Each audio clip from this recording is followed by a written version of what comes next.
Go live. Come.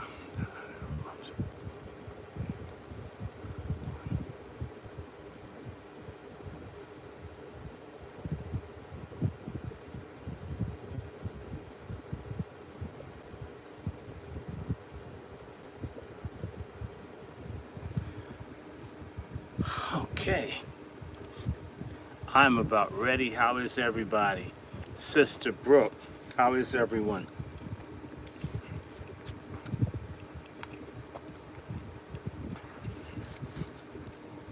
Happy Memorial Day, Eve. In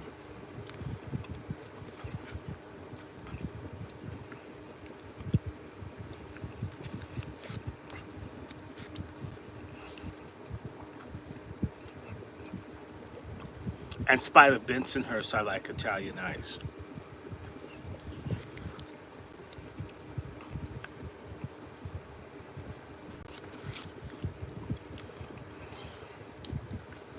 Everybody retweet this now.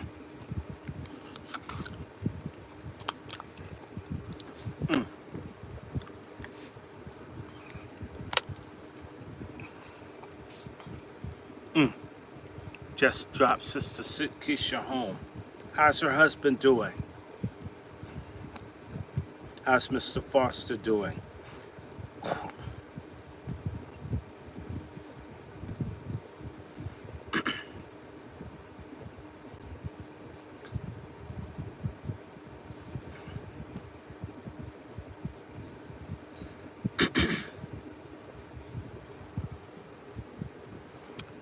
You know, I've been praying for him, Sister Brooke, off and on.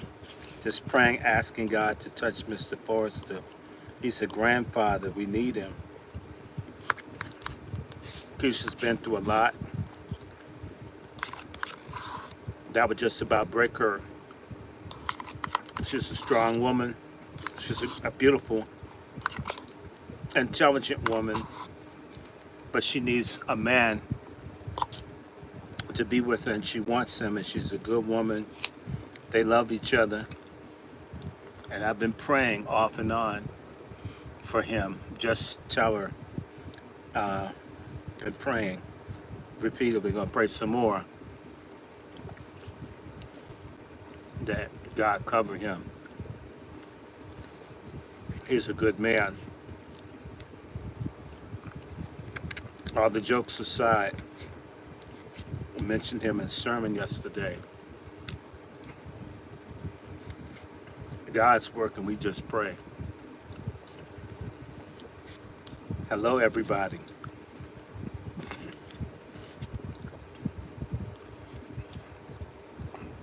Y'all getting ready?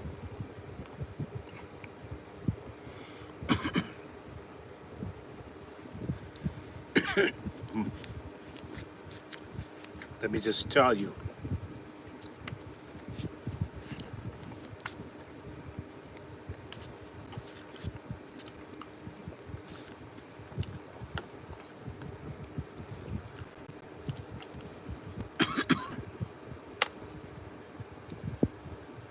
Oh my. We're going to be doing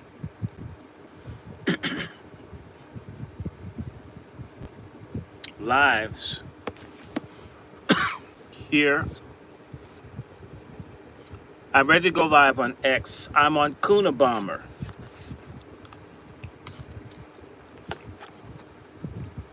Let me show you the link. Anybody that wants to see it. Hold on, wait a minute.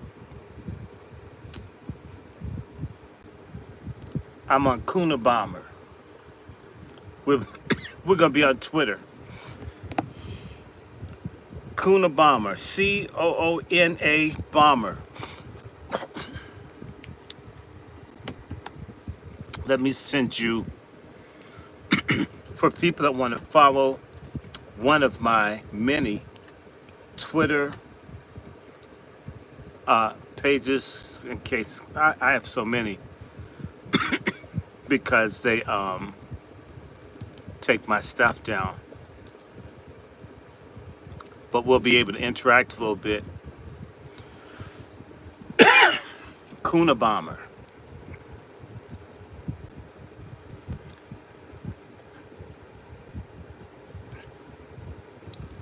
Okay, so send a link to Kuna Bomber, Miriam.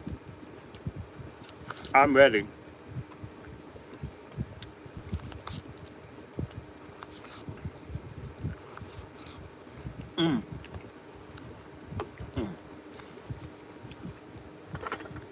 Even if Italians are bad, Italian ice is good.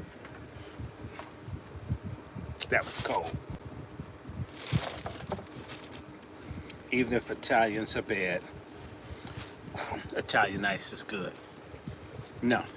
Devin, everybody.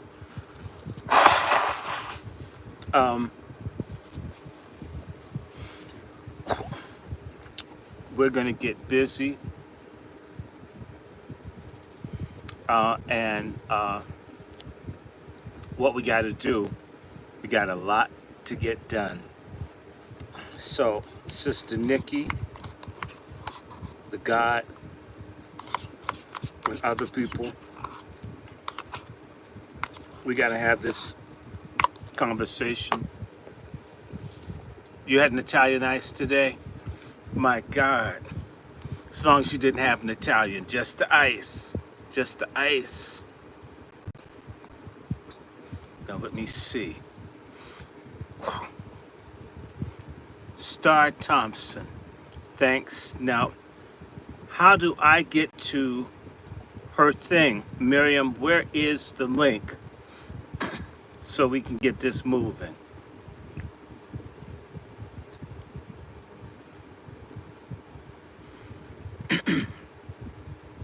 Oh, she sent me a link 1 minute ago. This says unable to fetch space. I want you to see what it says. Unable to fetch space from Nikki the God. That's weird. Let me take a picture of this, because nobody will believe me. She sent it again, unable to fetch space.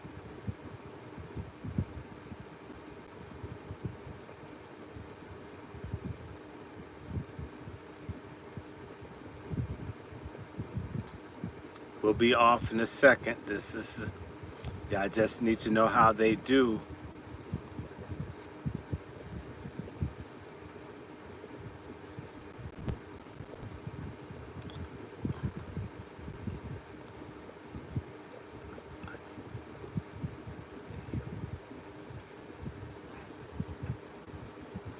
All right. So,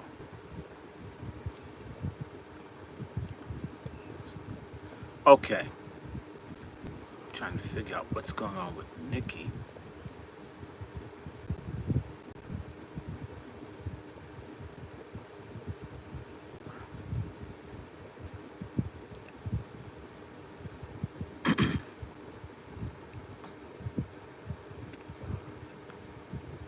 So, how do you get to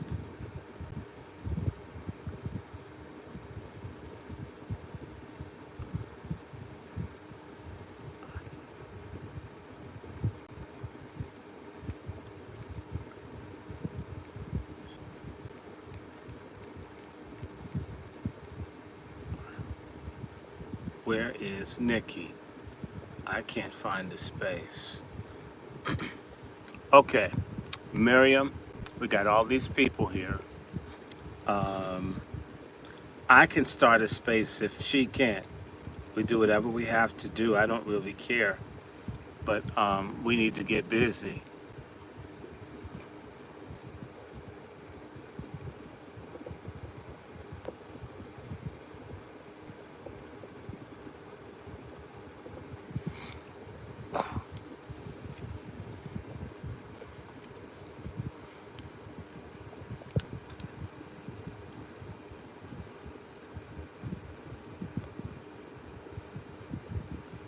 Okay, I still don't see her. Let me call her again. This is.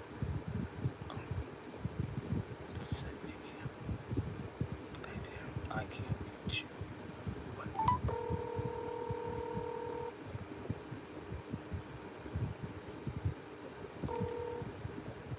Hello? Hey, Nikki, did you see the Yeah, message that I'm it? having technical difficulties right now, so I'm having to log into another phone. I can't share this space or anything like that. I don't know what's been going on with Twitter. Okay, do I you normally don't want me? have. I know. I see what's happening. I told you you're working with me, dear. It all begins to go bad the minute that all of a sudden people are lying and accusing and so forth, or something goes Yeah, wrong. Look, can I start the space and you join? Can you do that, or what? I mean, I don't care. How would let that? me let me try from this one phone real quick and see if this works. So spaces here. Space. We're Start working the space. on a Start technical. the space. Okay. Okay. All right, so this seems to be working better. Okay, I just started it. Let me send this to Miriam. I'm gonna send this to only Miriam because I'm just trying to get moving right now. So I'm Oh, that's a sending it to problem. Miriam. And will it show up on your Yeah, Miriam will timeline? send it to everyone else. Okay. So let me send Miriam a message so we can get this moving. Miriam, get ready for me to communicate with you.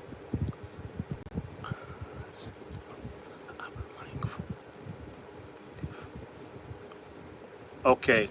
It's about to be a mess. Okay, I got it. Oh, she's in here. Okay, I'm getting ready to co-host you so that I can go answer the door real quick, and then Yeah. You see how my Italian ice came? I had to run because it's frozen to run and get it. yeah, I love Italian ice. It is so delicious. It's Yes. so good. So much better than the people. Psych.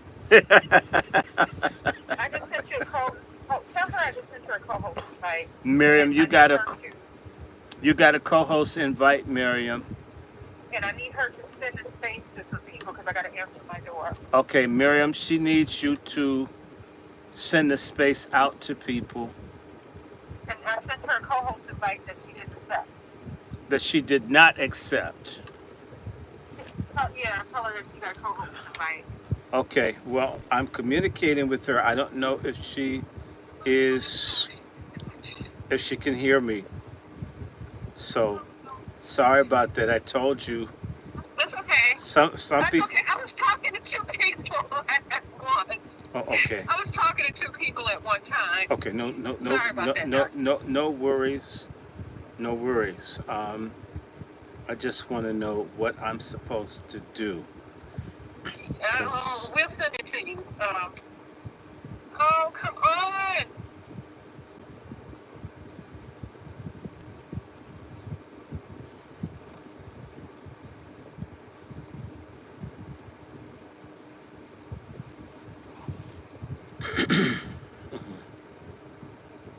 Okay, thank you.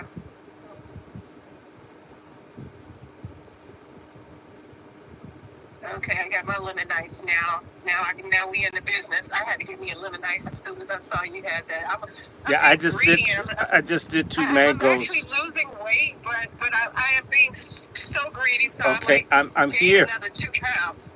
I got you. I'm here, and I'm in. Hi, Dr. Short. Yes. So hold I on. tried to. Where are you? Okay, let me hang up so I can talk to you via this. Okay. I'm gonna request. I'm gonna hang up. All right, guys, we finally got it. It got weird.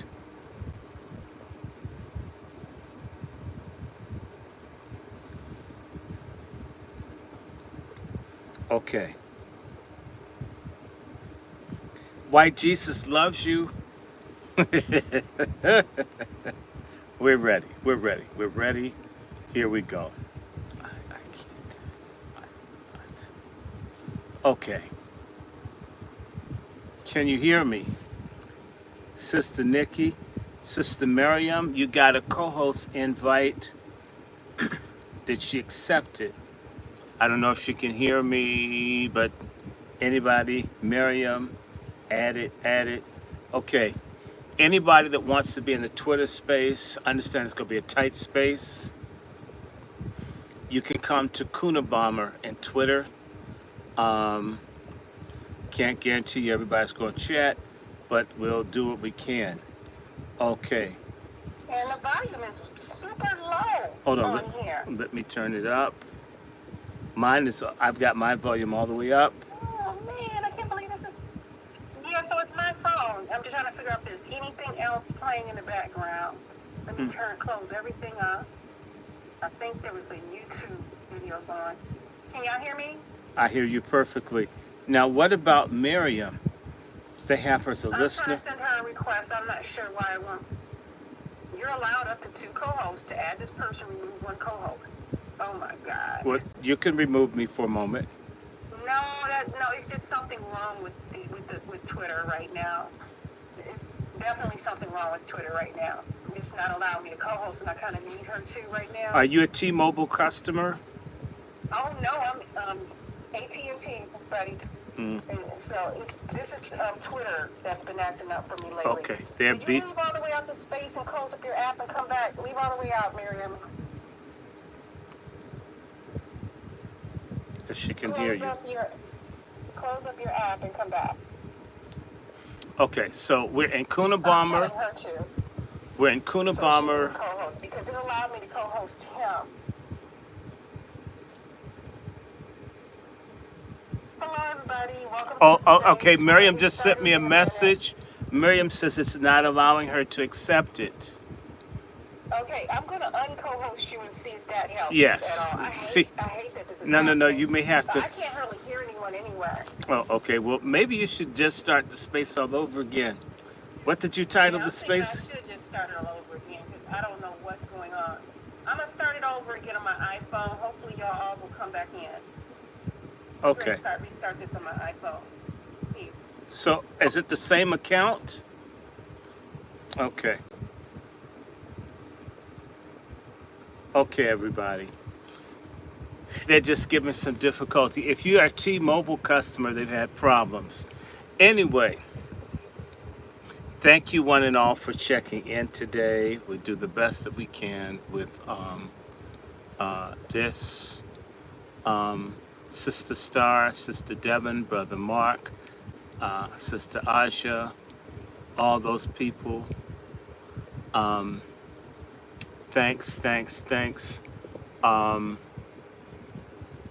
We're on several channels, and we'll do the best that we can to. We're going to kick off a series of these discussions. There's something absolutely weird going on, and we want to talk about in particular. There's been an increase in the number of people who are swirling, getting killed.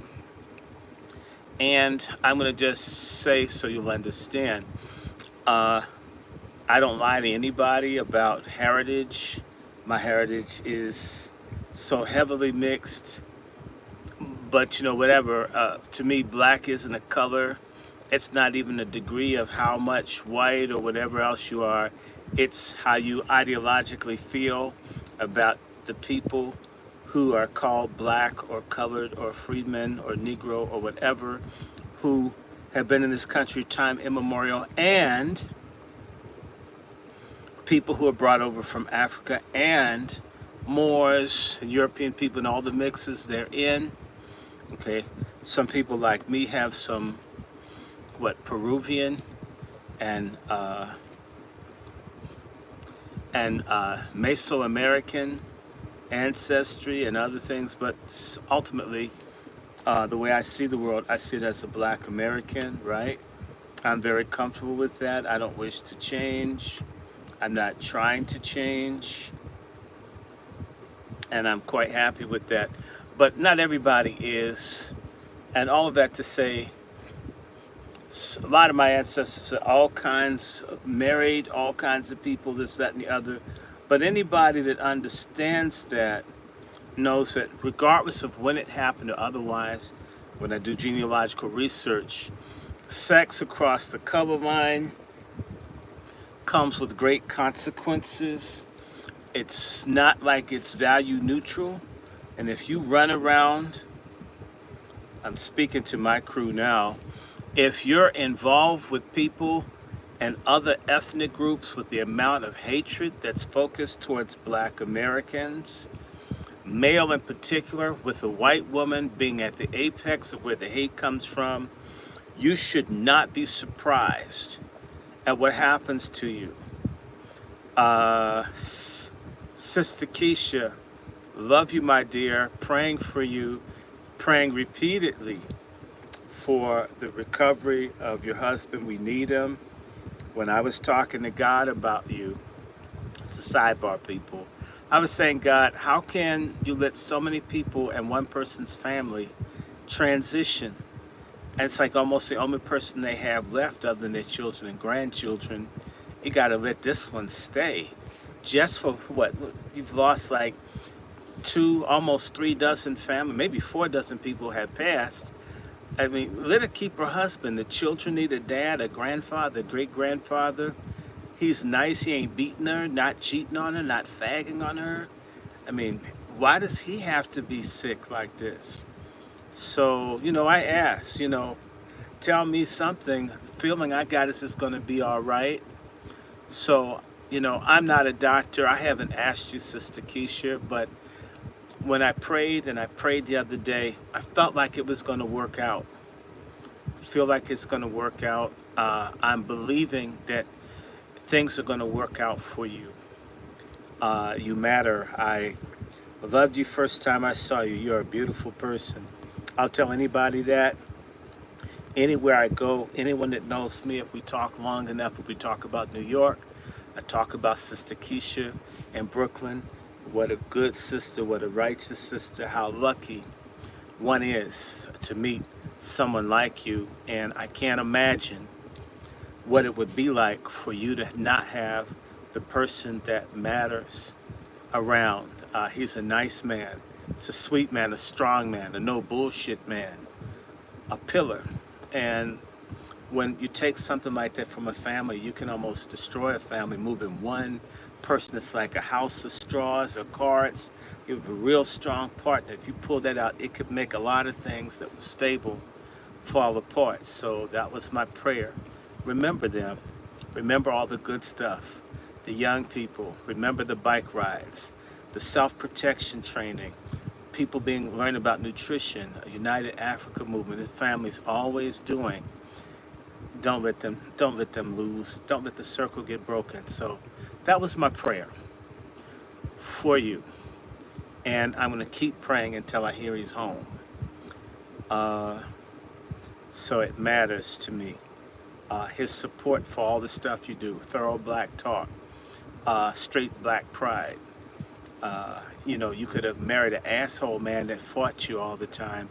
And this brother's from another country. He's a co-associate. He's one of the cool international first generation types that gets it. We need people like him, bridge building people who get it. So much love to you. I just have to say that Sister Keisha when nobody else would open the door for me to talk to anyone, she did.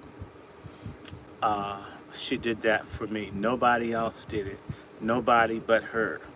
Not even my family did that for me, and Keisha did it. Meet me one time and just start doing stuff. We have people still like that. And so let me get a little louder. They're messing with the sound, Miriam. They don't like this. People have no idea how opposed these devils are to the kinds of stuff that we're doing. You have no idea. Because it's free and you're not paying $150 or $1,000 for it, or it's not in some white controlled hotel or some boule event, you have no idea how much they don't like you thinking. They don't like us talking. They don't like us reading and writing. Okay? That's why you have the school to prison pipeline. That's why you have the boys vaccinated. We have hundreds of thousands of young black men who've been destroyed by the allied health thing, by pushing stuff. They want everybody dumb. They just want us to be zombies. They talk about the Haitians and their voodoo. White voodoo's a hell of a lot worse. Now, I think everybody's together. Sister Miriam, they keep logging my phone out. I hope y'all can hear me. Does Sister Miriam get to become a co-host? It's a problem, and I apologize to you in a space. Dr. Short, we had already planned this morning that she was going to co-host the space. Me and Miriam planned that she's going to co-host my space a couple days ago, and it won't even let her up. Do you want me to try to co-host the space and us just do this all over again? You want to start a space up and then you co-host both of us? Yeah, I you think want to do that, Doctor? I'll try it. I'm sorry. And I would like to invite all of you back, and we apologize for this. I think they're doing this on purpose. Oh no, they are doing it on purpose. Do you really think they want you, me, and us to hook up? Do you? I told you, whenever I do stuff, all of a sudden problems start occurring. Ask the 1B, put my name in the thing, and they'll shut everything off. I'm thinking, damn, Umar Johnson, you have millions of people. You won't let me talk to 5 or 6 people? Yeah, come here, selfish. Yes, you can come. There's plenty of food, so I don't know why you're bothering me. It's today Memorial. Give him some of that lemon ice. He'll like it. Come on. Give him some of that lemon ice. Come on, selfish. Okay, there they are. Show him. Let me see him. Please. Oh, be careful, selfish. Be careful. Okay, she's in my lap right now. Ouch. Come here. Come back. Is she dark gray? He's on YouTube, y'all. He's on YouTube. Yeah, so let me close this, and I'll open up a space. And the other thing is, you haven't told people what you're going to talk about. That's another thing. You just have to be straight. And I was just getting ready to add it to there, but just like I said, YouTube was tripping. YouTube always trips. I'll see you in a minute. I'm going to close this space. Hold on. Wait for an invite from you, okay? Selfish is mad. They want to go outside. So let me put the cat's ass outside so they won't fuck with me. Hold on. And see, this is why I need a Yorkie dog. I can tell a dog to shut up. And I hope this cat didn't draw no blood out of me when they jump. Hold on. My God. Hold on. No, hold on. Selfish, let's go. Go, move. I should have named my daughter that. My daughter is just as old as she is. She's just as spoiled and selfish herself. But I still love her.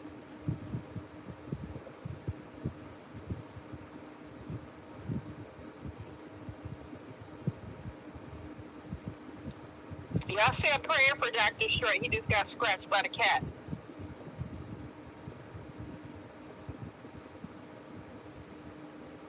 Okay, I'm going to end a space to everybody on X. I'm going to end this space.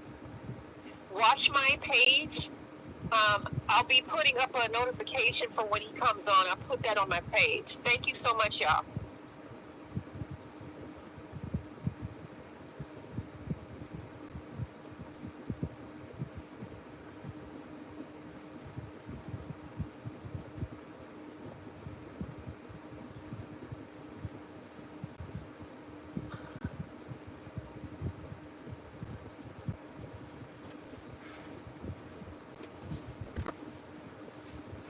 Okay.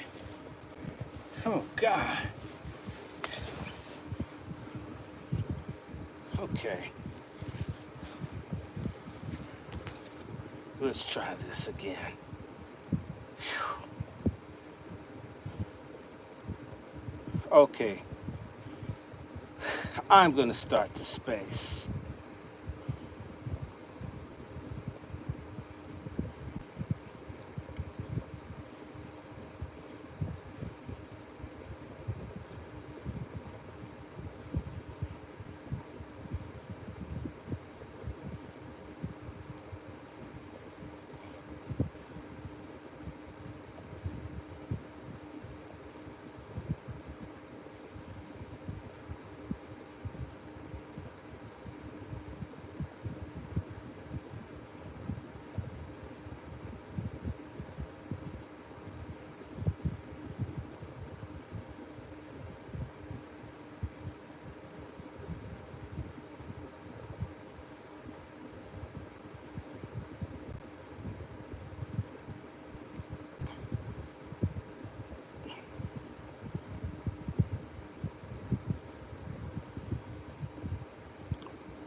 I'm almost done.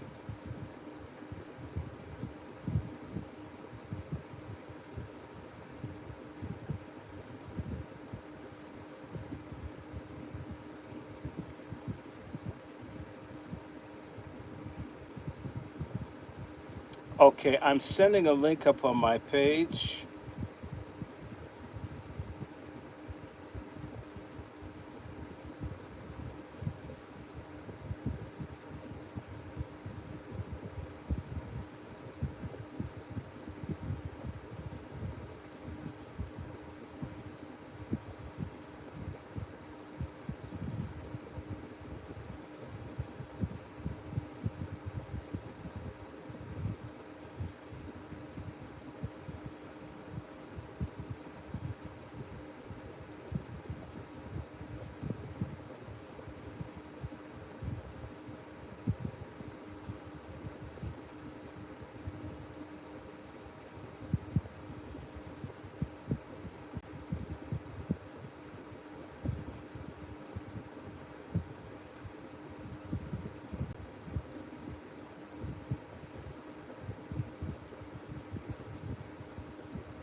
I'm almost done, people. Mm, mm, mm.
All right. I need to invite some people. So how do I do this?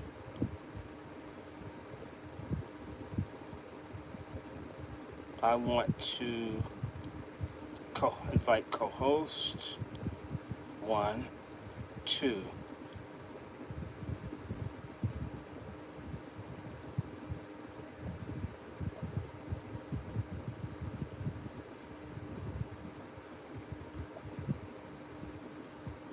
Okay. Is that working out for people? I've made an invitation. Can everybody hear me, or is the sound jacked up? Miriam, can you take an invitation? Okay. I accepted the co-host, but it just only made me a speaker. So I Wow. don't know what you can see. The same thing for me. Okay, hold on. So give it a chance and see if it just does something else. If not, we'll just wing it and just make it work. Okay, invite co-host. I'll do it again. Send invites.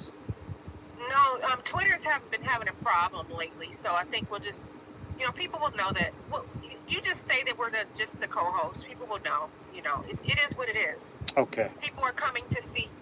People want to hear what you have to say. So Okay. I think we should just go ahead and get started. Okay, well, we can go ahead and get started. My apologies again, folk. It ain't us, it's Twitter. This is Doge, or should I say Doggy Elon Musk. Again, his sharp, smart ass white boys at work again, yet again, fucking something up that was working before he showed up until his next SpaceX blows up. But I wanted to begin because we're gonna have many of these conversations. But I want to have a very clear conversation because the economy in this country has been jacked up and it's not going to get better anytime soon. And there's a very basic American history that we need to deal with. When white people's money runs out, white folk go crazy. I mean, black folk are used to money running out. We've sometimes had to learn to like not have anything in a country that's wealthy. A lot of white folk, they're not used to stuff not going their way.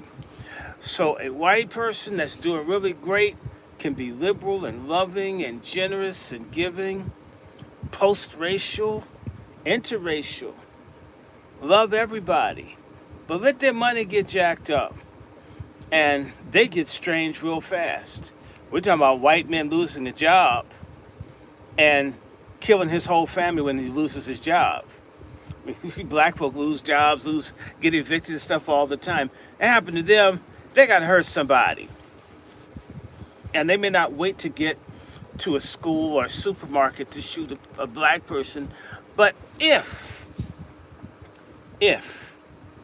they already have a black person in their life, as I've been saying for years, a lot of you folks out there swirling, you just have to have interracial sex as if it's never been done before. That you're just a matured life insurance policy away from deletion. And even if you're not killed for a life insurance policy, you might get killed because the person just wants to move on. And as much as you've educated them about race, all of you niggas that do one-on-one with white people and you teach them about shit they may have never understood, they realize I could kill this person and get away because I'm white. I never thought about it till I started having black friends. I can kill them, have an all-white grand jury or an all-white jury, and get off killing someone. And this is as old as America.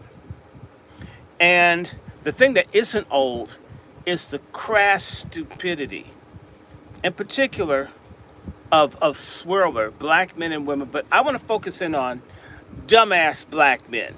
Normally I'm attacking feminists. Yes, if you're a feminist, go to hell, you're not shit. I don't care if you're a black feminist, womanist, I don't respect you. And look at this. Go to hell, racists. Get the hell off my platform. Moderators, you see a cracker, see a racist, get them the hell off. This isn't for you. Take your ass to hell. You're going anyway.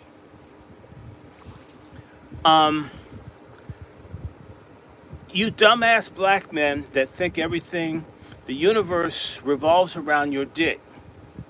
And everything is about, busting a nut. I know what it's like to be in a super racist, dangerous area. More than one time, and a black man's done something risky, inappropriate that could have gotten folk killed over his dick. Over his dick. And he'll get other people killed over his dick. Shit. I don't care if she's white. I don't care if this is a Ku Klux Klan neighbor. That white girl's fine. I'm gonna fucking talk to her. And you got us out with you in some area. And if we didn't have cars, I never driven, which means, damn, they'll kill our ass by the time the bus gets here for us to try to get out of here. To do stupid shit around. I got a big black dick. I don't need any sexual discipline. That was back in the 60s, and white girls like us. And that kind of behavior is going to get nipped in the bud, and violently so. And for black women, just haven't forgotten your asses. Y'all going to get dogs. If you get with the white dude, like I heard about this case in England about a black woman that married a white dude.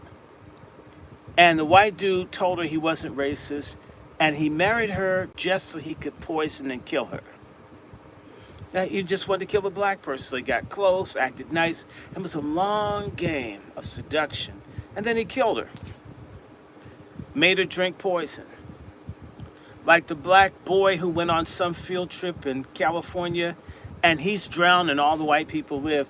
I grew up with white people do pranks and stuff. They understand how little value both black people place on black life and how much less value white people put on black life.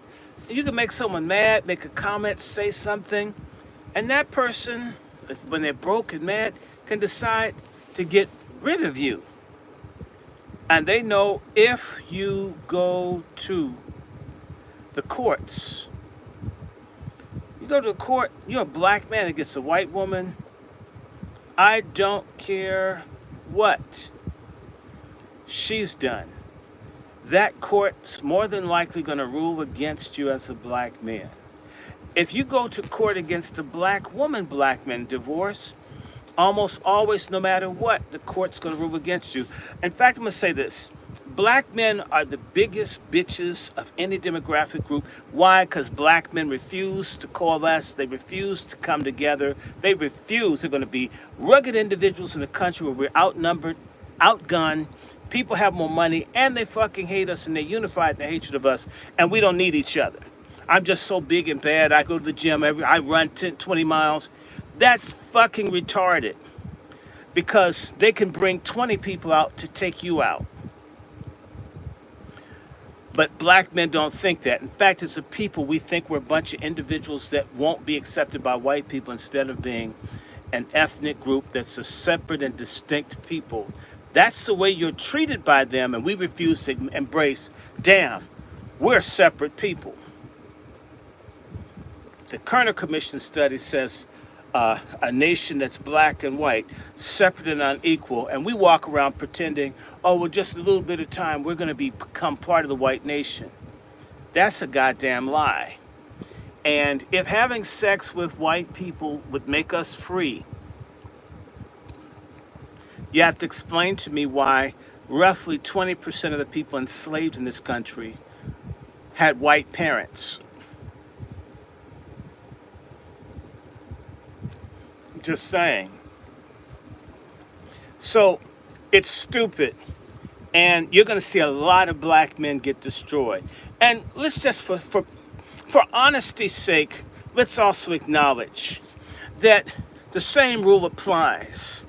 If you're a black man, in fact, we've got a soaring rate of crystal meth or ice addiction among black men in urban areas. Why?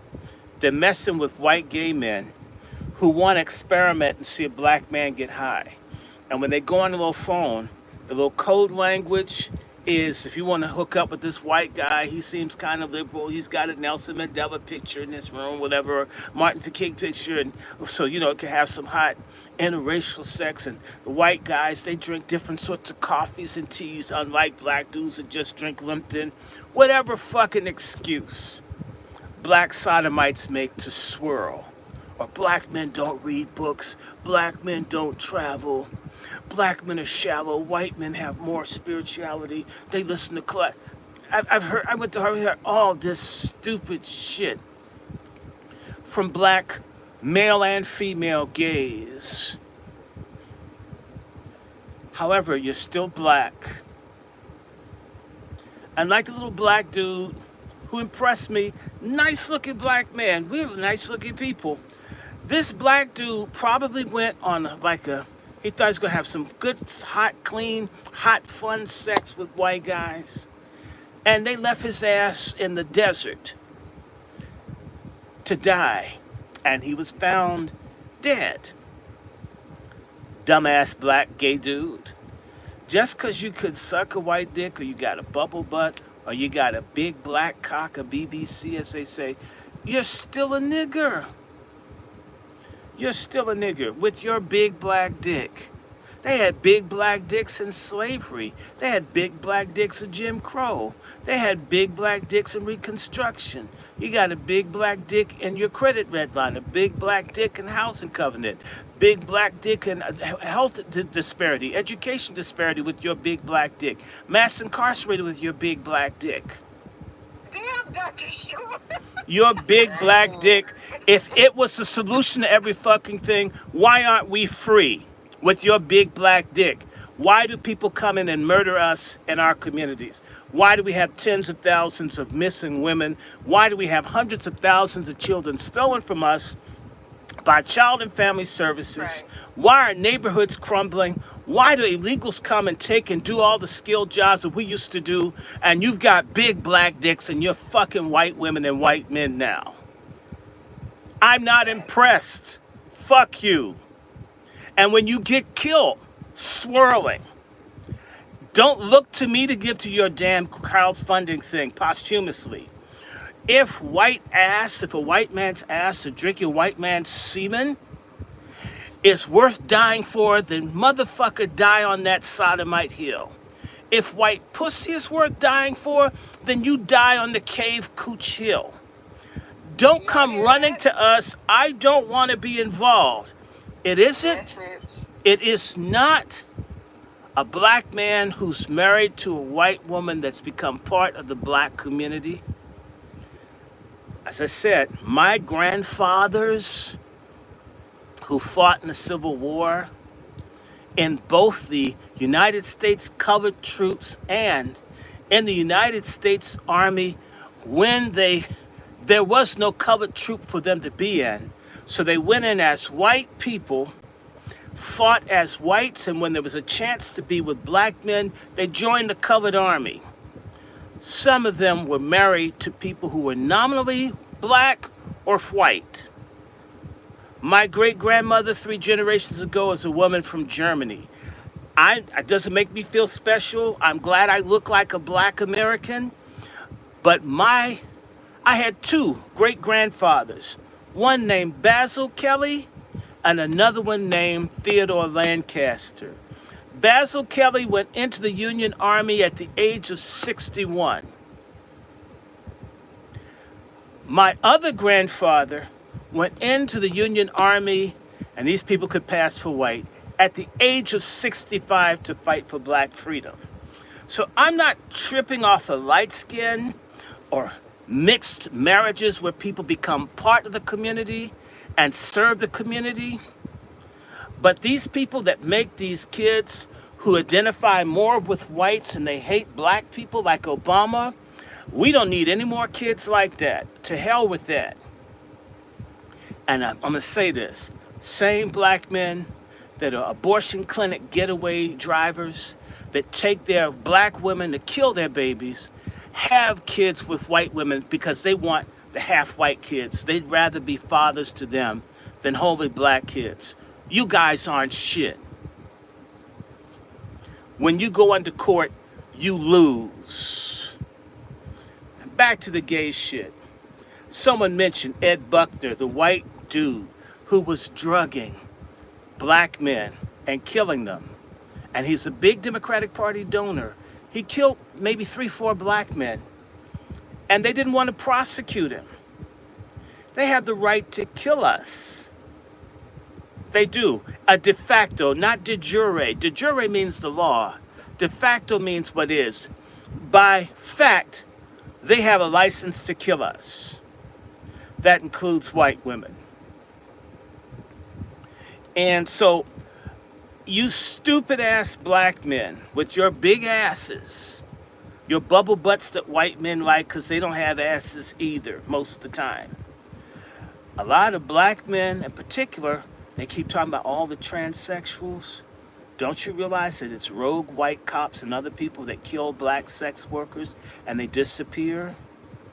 There's a video, a film called Blue Bayou, look it up, where a white dude by the name of Dominique may have killed 25 black men. A gay white dude was just slaughtering black men. They didn't even want to solve it. Black men disappear and get killed all the time. Fucking white men with your big black dick, and they'll put your ass in a hole in the ground just as sure as you're, damn, you're poppy seed. Ed Buck killed folk, and he's probably going to get out of jail early for good behavior. People seem to forget, the white people celebrated Jeffrey Dahmer up in the Midwest. In the Army, Jeffrey Dahmer was drugging and raping black men. He got an honorable discharge. Then he would cruise and look for black men, because let's just get to the bottom of it.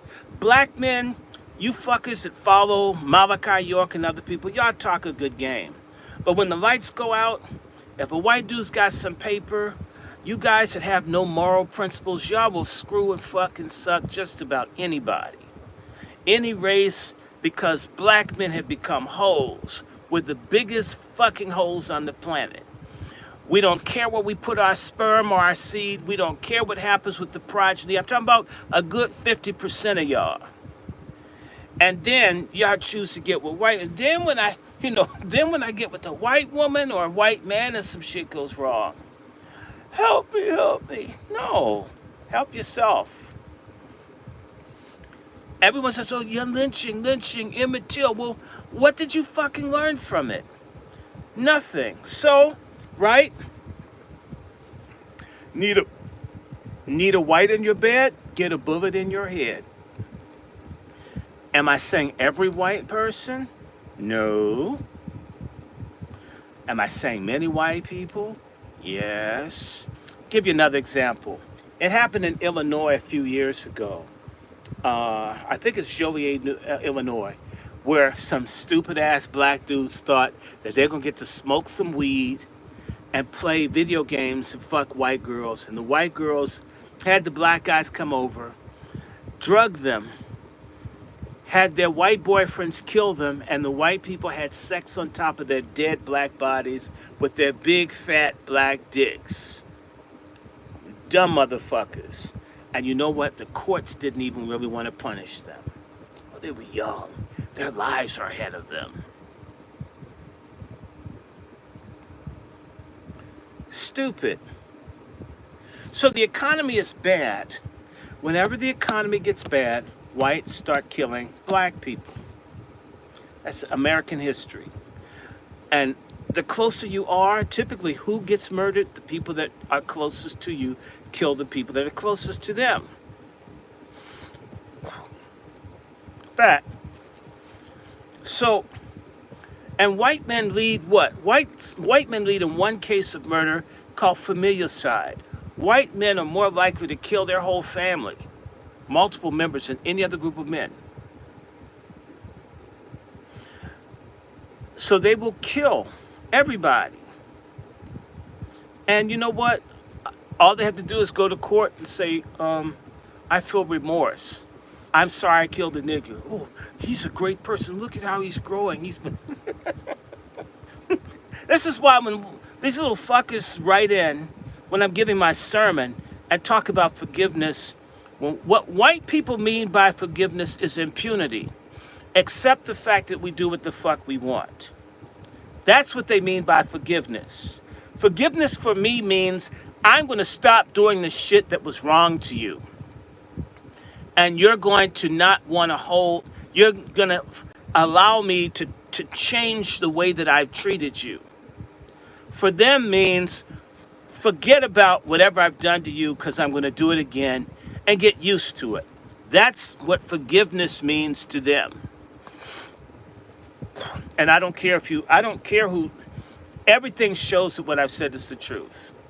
Treaties with the Indians, treaties with the Japanese, treaties with the Koreans, treaties with the Vietnamese, treaties with the Afghanis, treaties with the Iraqis, treaties with the Haitians, Dominicans, all the laws regarding civil rights for Black Americans and Indians, you name it. They're covenant-breaking killers to a man and a woman. And if you need to lay down with that, it's your ass, not mine. Did I say everybody? No. But I grew up with people whose parents, and I watched it, and I got some books around here. We're going to be reading and talking about that. There's a book called Prejudice in Your Child. And it talks about how white people teach their children by the age of 3 and 4 to hate black people. I mean, before their asses can read, write, and sometimes speak, they know that you're the damn enemy.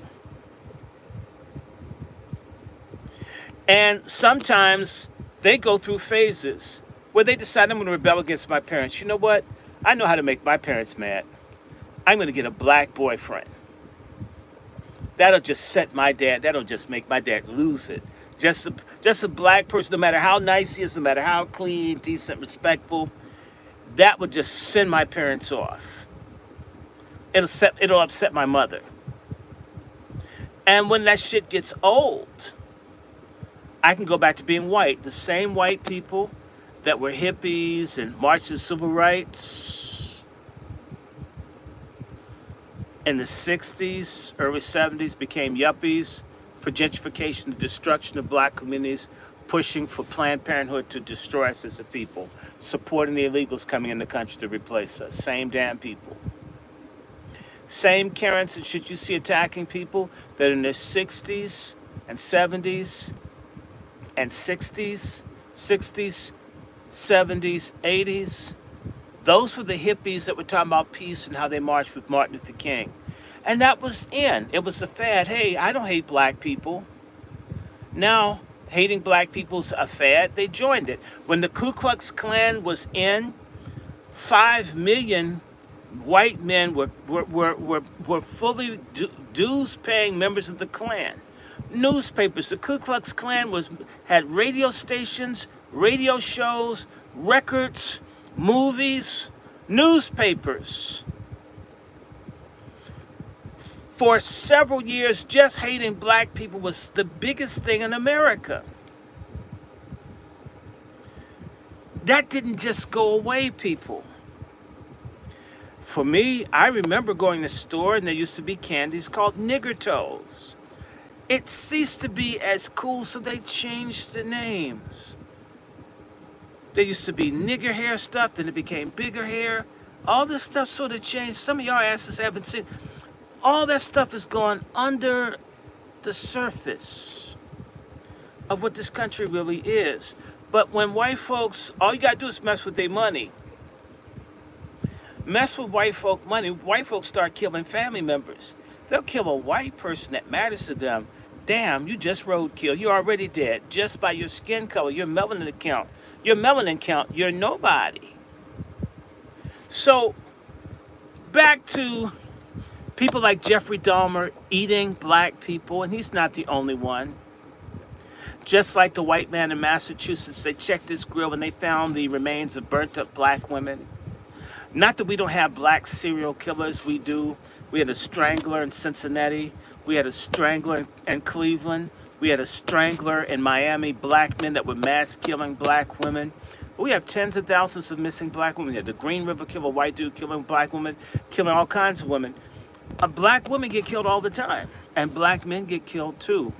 And a lot of times black men, y'all weedy, y'all smoking, y'all don't do this, that, and the other. You gotta get out there, right? Yeah, you do. And you're alienated from everybody. And then you end up with some white bitch who's been drinking Mountain Dew since she was a baby, so she's got no teeth, so she can go down on your big black dick better than the sister. Man, she can take it in like a sword swallower. The sister would be coughing up, vomiting up my semen when she sucked my dick. But the white girl, she would take it. White women know how to suck a dick. And the white girl know how to smoke the mic. Sisters be all too prim and proper, man. Just gump on this to see the white girl. You know what? She'll bake your cherry pie and suck your dick. A sister be wanting you to take her to Red Lobster. I've seen this kind of shit. And always making a comparison between all the black women and all the white women as if all white women are angels and all black women are devils. There's no such thing. All black women aren't fat, but too many are. And all white women don't have little boy asses, but most do. And a certain white women have the weebles wobble, but they don't fall down body. You know how they're built like the letter 8 and shit? Like there's a glob at the top and then there's a little bit of another glob. It's weird. I don't know what that's about. I don't want it. I'm not mad. If you have to have white sex, I get it. I got swirler cousins, swirler people, they just have to have white pussy. My thing is when shit goes south, lose my number.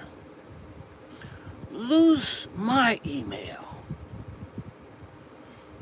No, I won't give to your GoFundMe because you knew better. So I want to set you, this is going to become the next trend. Okay? And so I could just see a white woman getting a black boyfriend and getting him to try some fentanyl.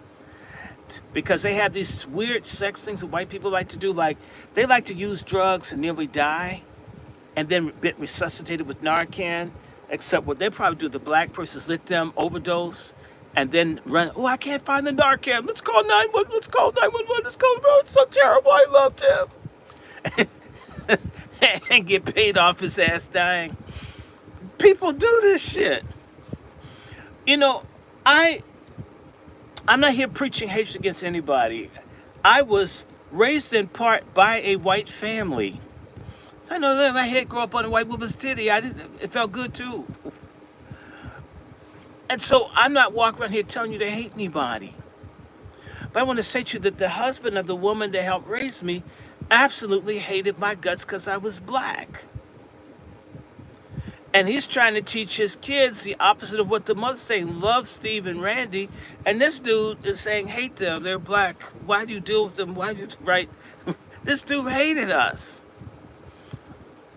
And those dynamics play out in white families. I'm not talking about someone I didn't love. I love Vera.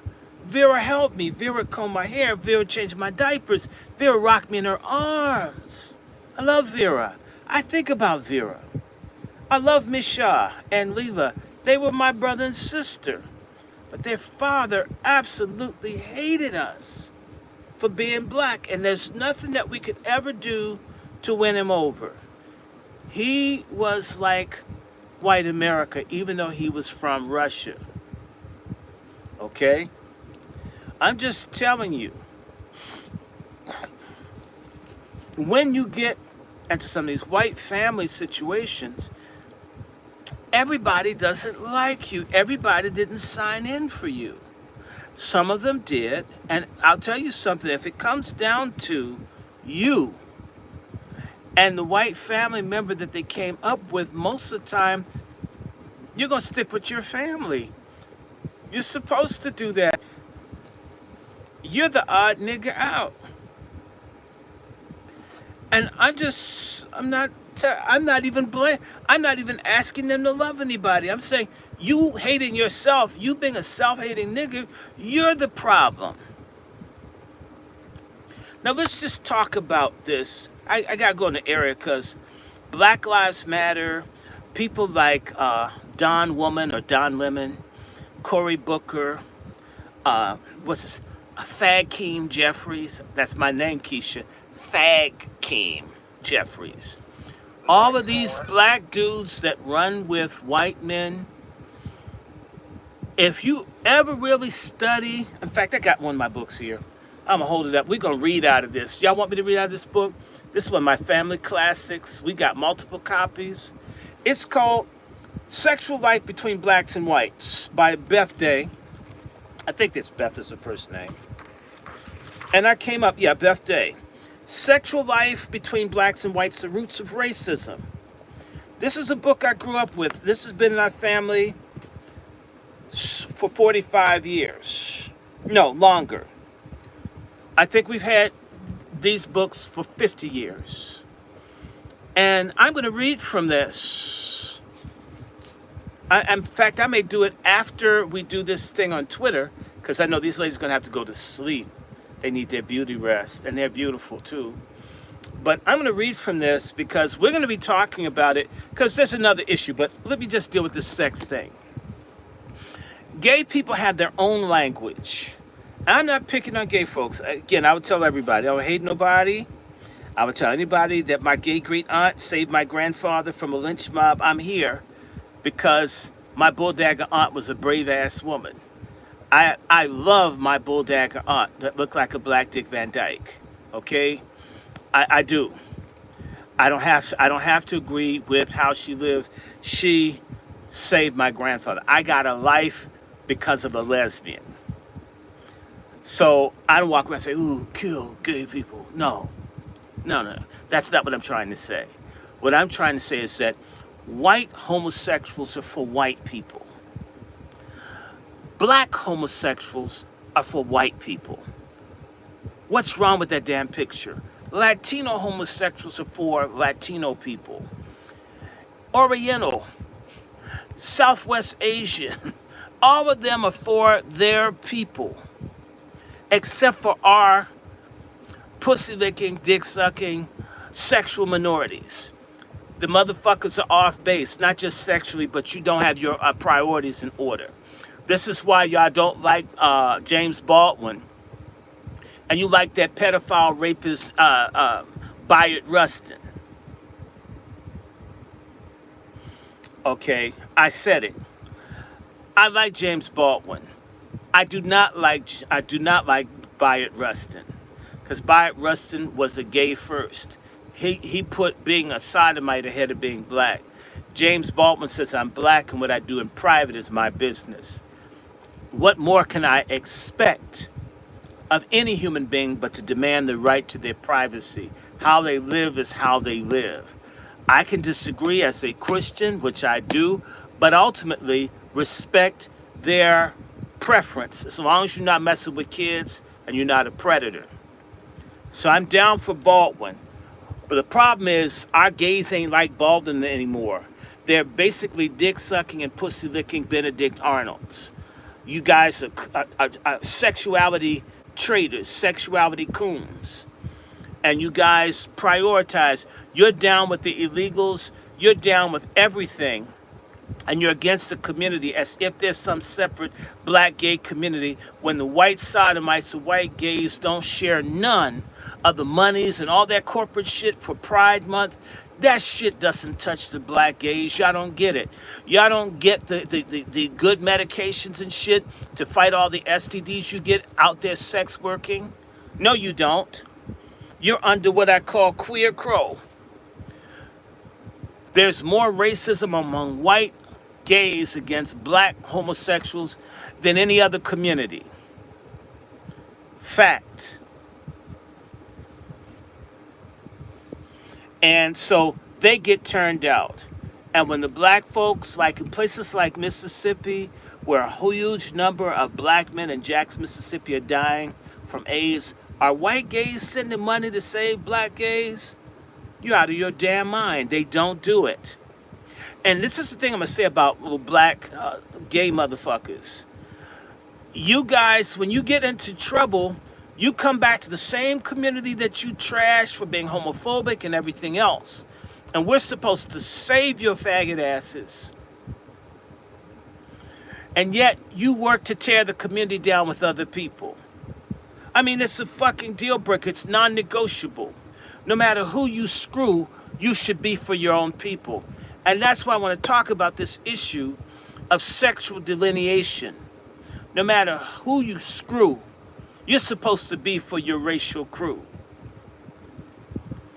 I repeat, no matter who you screw, you're supposed to be for your racial crew. And real delineation, you have no business sleeping with the enemy, fraternizing with the enemy, swirling with the enemy, fagging and studying and dyking and being feminist and faggonist with the enemy. Are people your enemies? The body count says yes. Now let me just say this.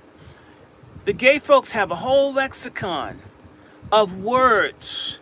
For example, a white man that's gay that likes black men is called a dinge queen.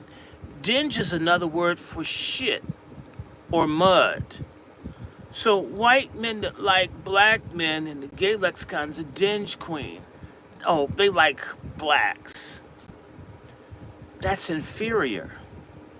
Gay clubs and stuff, they don't do stuff for black people. No, they don't. No, they don't.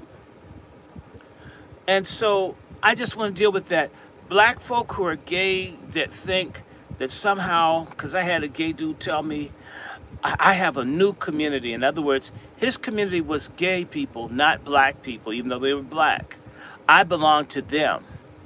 I'm not a part of the black community. A lot of people are sucking dick and munching pussy, carpet, sisters and brothers, and as a means to escape. It's black self-hatred, it's pathological, it's Stockholm syndrome, it's alien self-psychology, it's psychosis, it's psychotic. You're sick.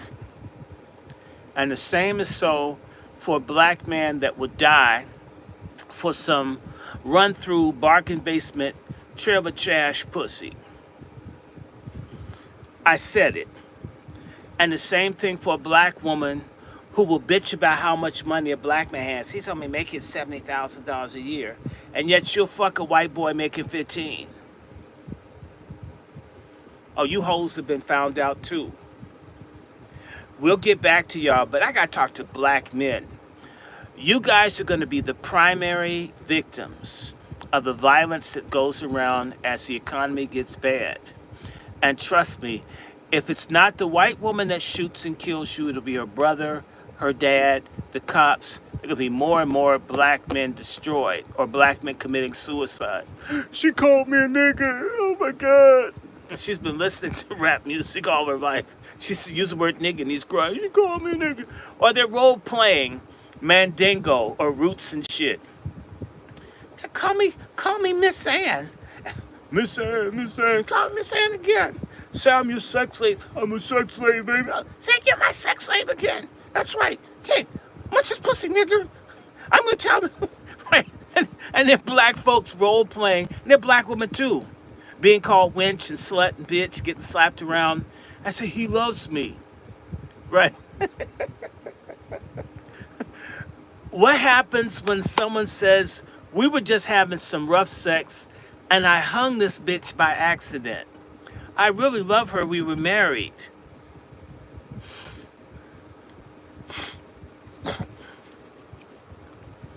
What about that? Or poisonings or other things. And get your ass to move to some rural area, like in Idaho, where the coroner and all of them are Klansmen. Oh, yeah, well, you know, we need those organs. Don't be surprised if black men who have really good organs start getting married, people marrying you and killing you so they can sell your organs. These things happen, and more of it will happen. And I want to say to you, no matter what, I'm not expending any of my energy or time on anybody that subjects himself to that kind of shit. In fact, I'm going to now say something. You sorry ass swirling men and women, we can't find your ass standing for any cause.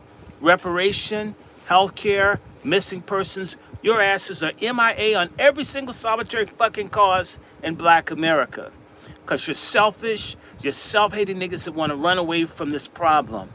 And therefore, you guys may as well be enemy combatants. You're traitors, you know, you've crossed over. If you have problems running away from the community, that's your fucking business.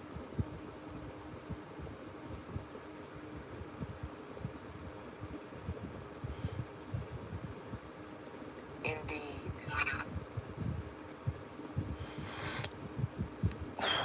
Yeah. Someone wrote, hey, pretty girl. I think they talked to me some homo shit. Their ass is blocked.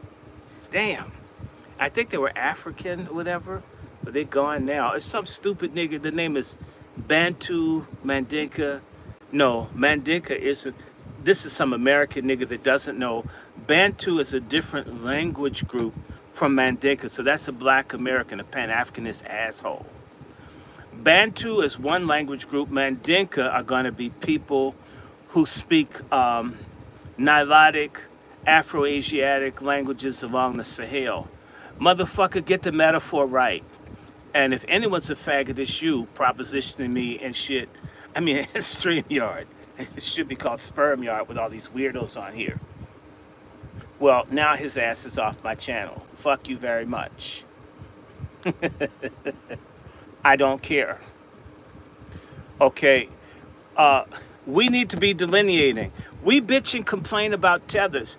Tethers aren't as much a threat to black people as swirlers. Swirlers are a greater internal enemy to us. A lot of the slave revolts failed because it was a black woman using fucking a white man that she loved and she ratted. That's Jamaica, that's Guyana, that's America. That's everywhere. Always somebody fucking someone else snitching because they're in love. We don't need you. So please leave us. We need to delineate.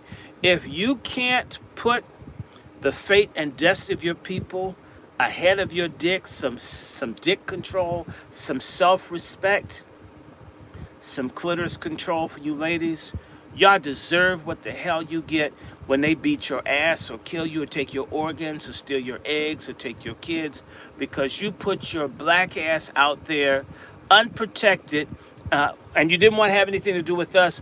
Why the hell call us when you're in trouble? That's like trying to get an insurance policy after your house is on fire. Try that shit with State Farm. They may not give it to you if you had the insurance before the fire. Just ask people in Altadena. So, it's time to delineate. We need to start making people that swirl enemies. Okay? You're going to have to decide. We're going to have to be a people. We can't have people fucking all over the place, whoring all over the place, sleep with everybody, sucking everybody, and bringing their diseases back across town. Using everybody else's drugs. Like I was saying earlier, you get these black gay dudes who are meeting white guys on Grindr and all these other little homo apps. And the white guy gets them in and gives them all kinds of crazy drugs and gets them strung out on crystal meth.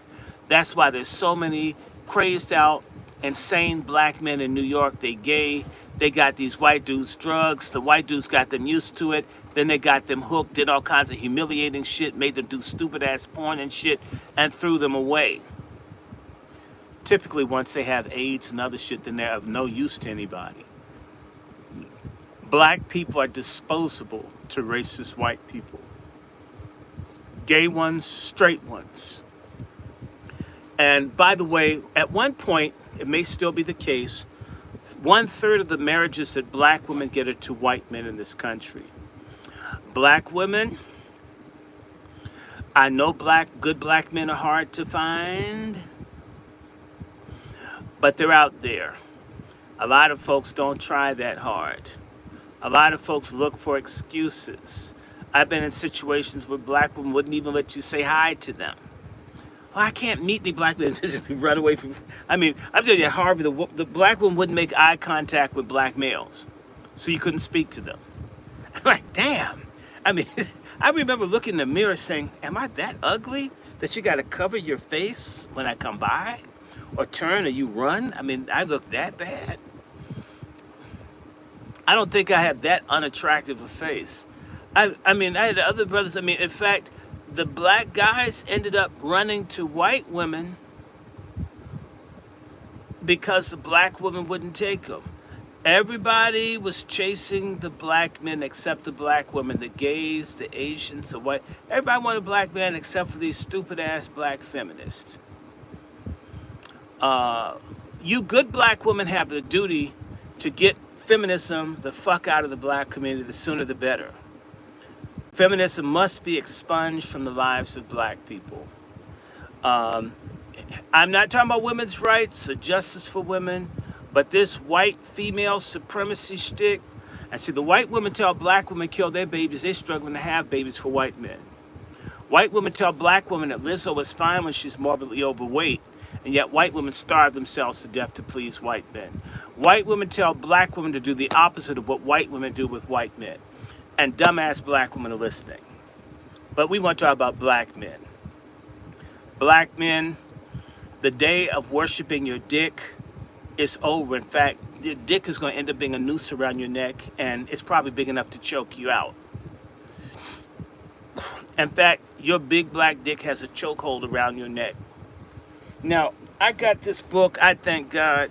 I have another one, I couldn't find it, but I bought another copy. This is brand new, Without Sanctuary. I was so lucky to get this.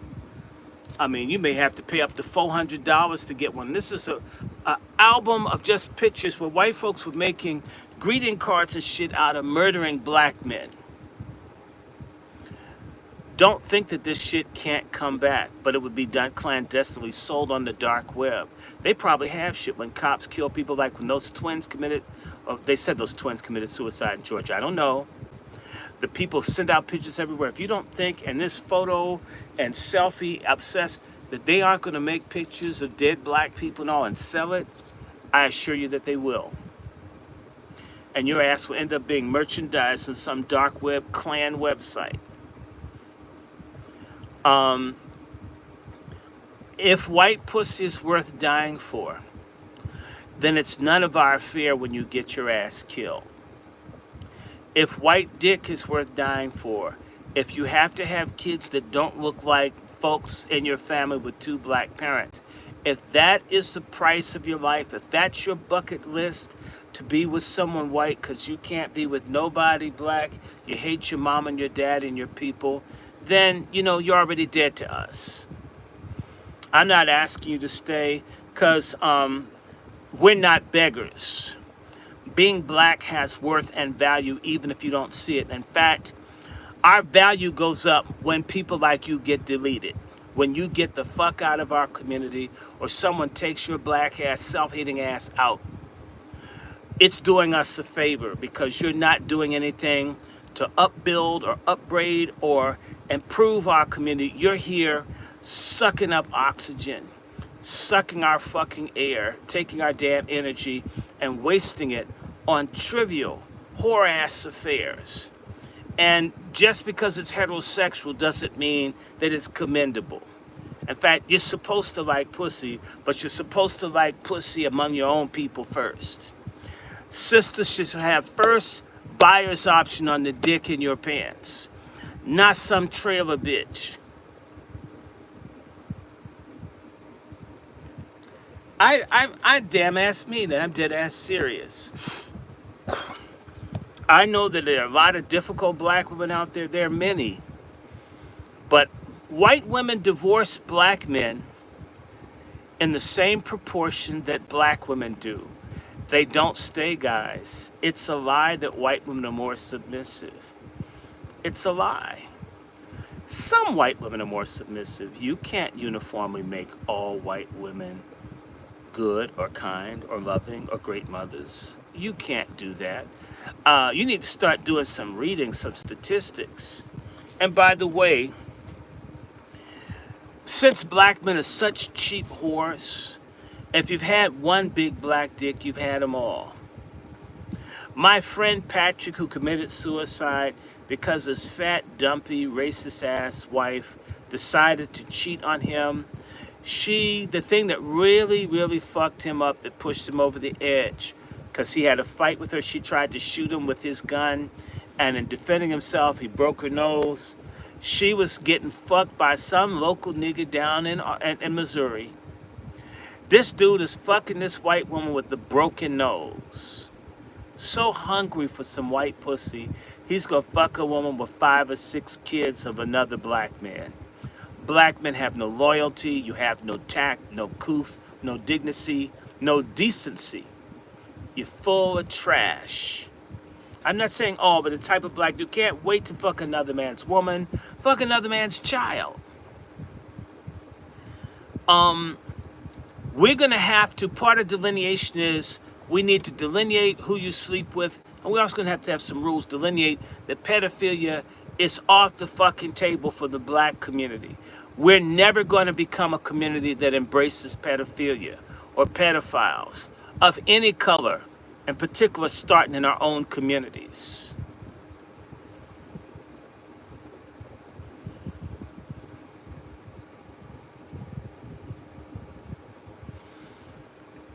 It's sad. And sisters, we'll do another thing. We're gonna be doing this stuff all this week. In fact, we're calling for a sex cot.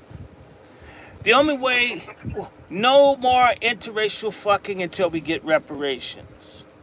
Indeed. No more. I mean, we need to, the white people dumped the British people's tea in Boston Harbor. Well, we already look like Indians. Let's just dump old white pussy and limp dick white guys in the fucking harbor of the past and move the hell on. And I just want to say that that's absolutely ridiculous that we're whoring and screwing, in fact, aborting black kids, but we want the mixed kids doing our own little bleaching thing. That's got to stop. And I want to say that this has got to stop. Is it saying that there's one group that's superior to another? No. Am I saying that people can't marry someone in another group? No. I'm saying we need to be serious about who we lay down with and why. And the day of pretending that everything is about busting a nut instead of planning a legacy, plotting a future, plotting a destiny. We got to change our shit up, raise our goddamn game, right? And that starts with black men. And so we're going to have to delineate. We must delineate. We have to like segregate. In fact, we need to put borders around our bed. Our beds have broken borders. Everybody's in bed with us. We need to kick their asses out. You want to get white folks' attention? And I can tell you from personal experience, be a black man that's not trying to swirl. They all complain about it. He's not available. We want you for what? I'm already part white. I'm probably too much white. That's probably why I'm so mean. I probably need to be more black. Maybe be a little cooler, better dancer, more inches. And I just want to say something to all of the hateful white men out there and to all the ignorant swirlers out there who are going to be the victims of this black fatigue, because black fatigue is really not what it is. It's dick fatigue. It's big black dick fatigue. White men with erectile dysfunction are tired of seeing black men be favored for their big black dicks over them. And so, I mean, there's never enough Viagra, Red Bull, Cialis, horny goat weed, whatever the fuck you're taking.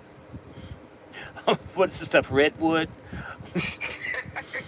There's never enough of that to be in the competition with the myth of the big black dick. You know, when I was getting my heart surgery, and when your blood flow is down, I mean, it includes your opinion. So, my dick went from a decent size to like romper room size. I was shocked too. It's like, God, I've got a clitoris. Shit, oh my God, where's my dick, God? Where is it? Bring it back. Help me, Jesus. Bring my dick back. I miss it, right? The white holes, as they were operating on me, complained about how small my dick was. When I have a blood flow problem, I had internal bleeding, you dumb bitch.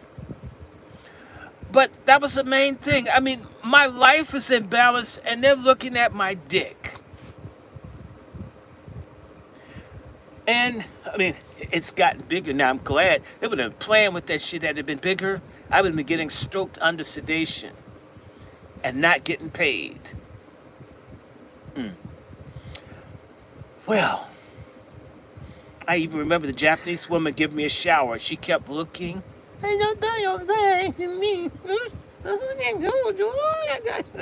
That was wild.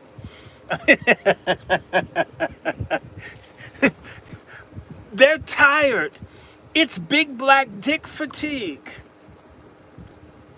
And so you swirlers are making white men mad.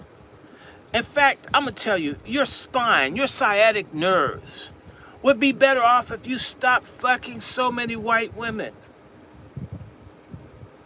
And a lot of unhappy black women out here, if they were getting boinked more often, some of them might want to go to the gym, have less attitude. A lot of sisters are mad running around because I know you're fucking a white woman. And here, if you have any kind of education, black women just assume you're fucking white woman, don't you? You swirlers have made us look like we're all like on a crusade to get white pussy.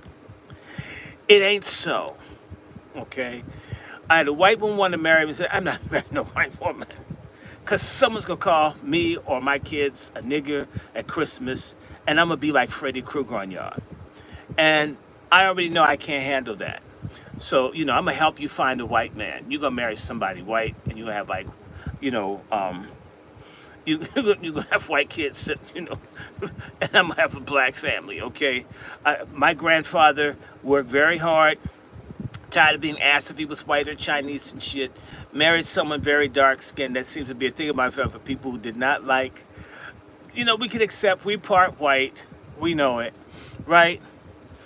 as I said, I'm not lying about anybody white in the family, but I'm black. Okay, I'm very happy with it. I remember having a fist fight with my white teacher because I didn't want to be called Negro. This is like 1973. I felt good about what the fuck I am my whole life.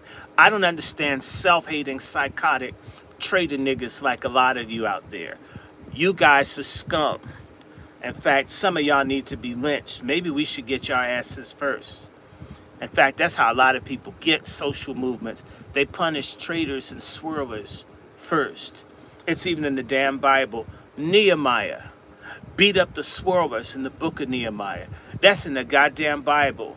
God didn't want his people fucking everybody else. Y'all claim to be Hebrews, where you're not supposed to have your drawers dropped for pagans. And that's all I have to say. I mean, we could do more.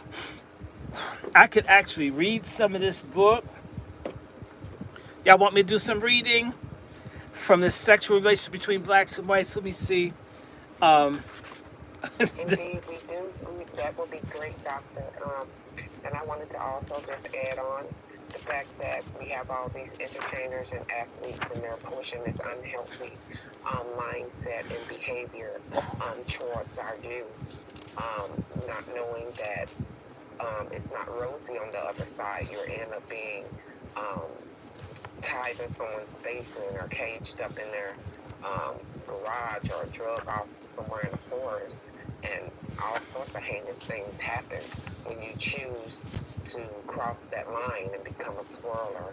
And it's quite treasonous, actually, because you will be divided. Your loyalties will be divided, and then you bring a child into a world of confusion. And 9 times out of 10, these are the type of people who would support, a movement, because they're so screwed up in the head, and 9 times out of 10, they're going to choose their Yes. allegiance And it's like family, Black Lives Matter. allegiance. All the people that are fucking us up right now are swirlers. They're gay. They're into some kind of bullshit that messes us up. And it's all about who they're fucking.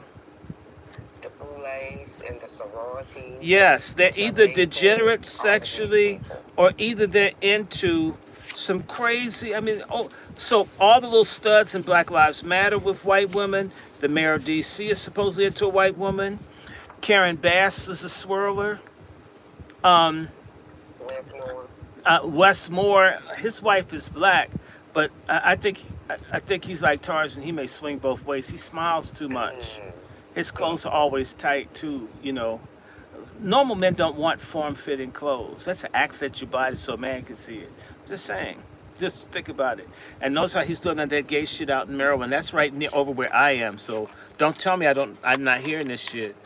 And when I saw him grab the mayor of Baltimore from behind and lift him up like he's gonna go into him, and they both laughing, I says, I don't want nobody to grab me from behind and tilt me up like he's gonna fuck me like that woman that got fucked in the in the hoodoo house in the movie Sinners. Remember, he was like hitting her from the back and shit. Please stay away from my ass. My ass is an exit. It is not an entrance. It's not a service entrance. Okay, let me see. Okay, now let me read some of this before we close out. Okay, and you know what? I want to say something else. When these Negroes get married, or not necessarily married, but when they get with a mixed couple, they always favor the white family over the black family. They always tell the black family to kiss the white family's ass, or the Asian family's ass, or the Spanish-speaking family's ass. Now, this is Beth Day's Sexual Life Between Blacks and Whites. This book is a first edition. It's approximately 50, this is 72, it's 53 years old. So this book was like the shit. And I want to read from chapter 12. And there's this book, I really love this book. It's hard to find it. If you can find I might read a little bit more of this, but this is wild. And it's written by a white woman that's telling the truth. Oh, Indeed. you know what? Hold on. I'm gonna do two. I'm gonna do 14, and do I'm gonna do 12. Yes, 12 and 14. 12 Those and are 14. excellent chapters. Okay. Chapter 12 from sexual relations between blacks and whites. And this chapter is black white sex sick? And here's a quote. An interracial sexual situation occurring in this country at this time offers a unique opportunity for acting out many neurotic complexes. Historically, the sexual exploitation occurring between blacks and whites is primarily that of the black woman by the white man.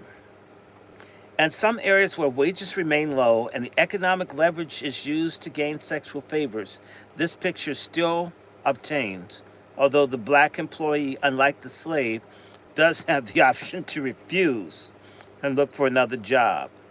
Quote, as poor as I am, I won't take a sleep-in job where there's a man in the house. Close quote. One pretty domestic explained to me.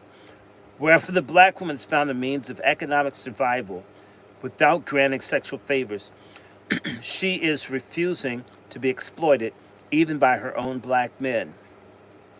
The first strong position that many black women take when they do obtain financial and social independence is to refuse to play the sexual game.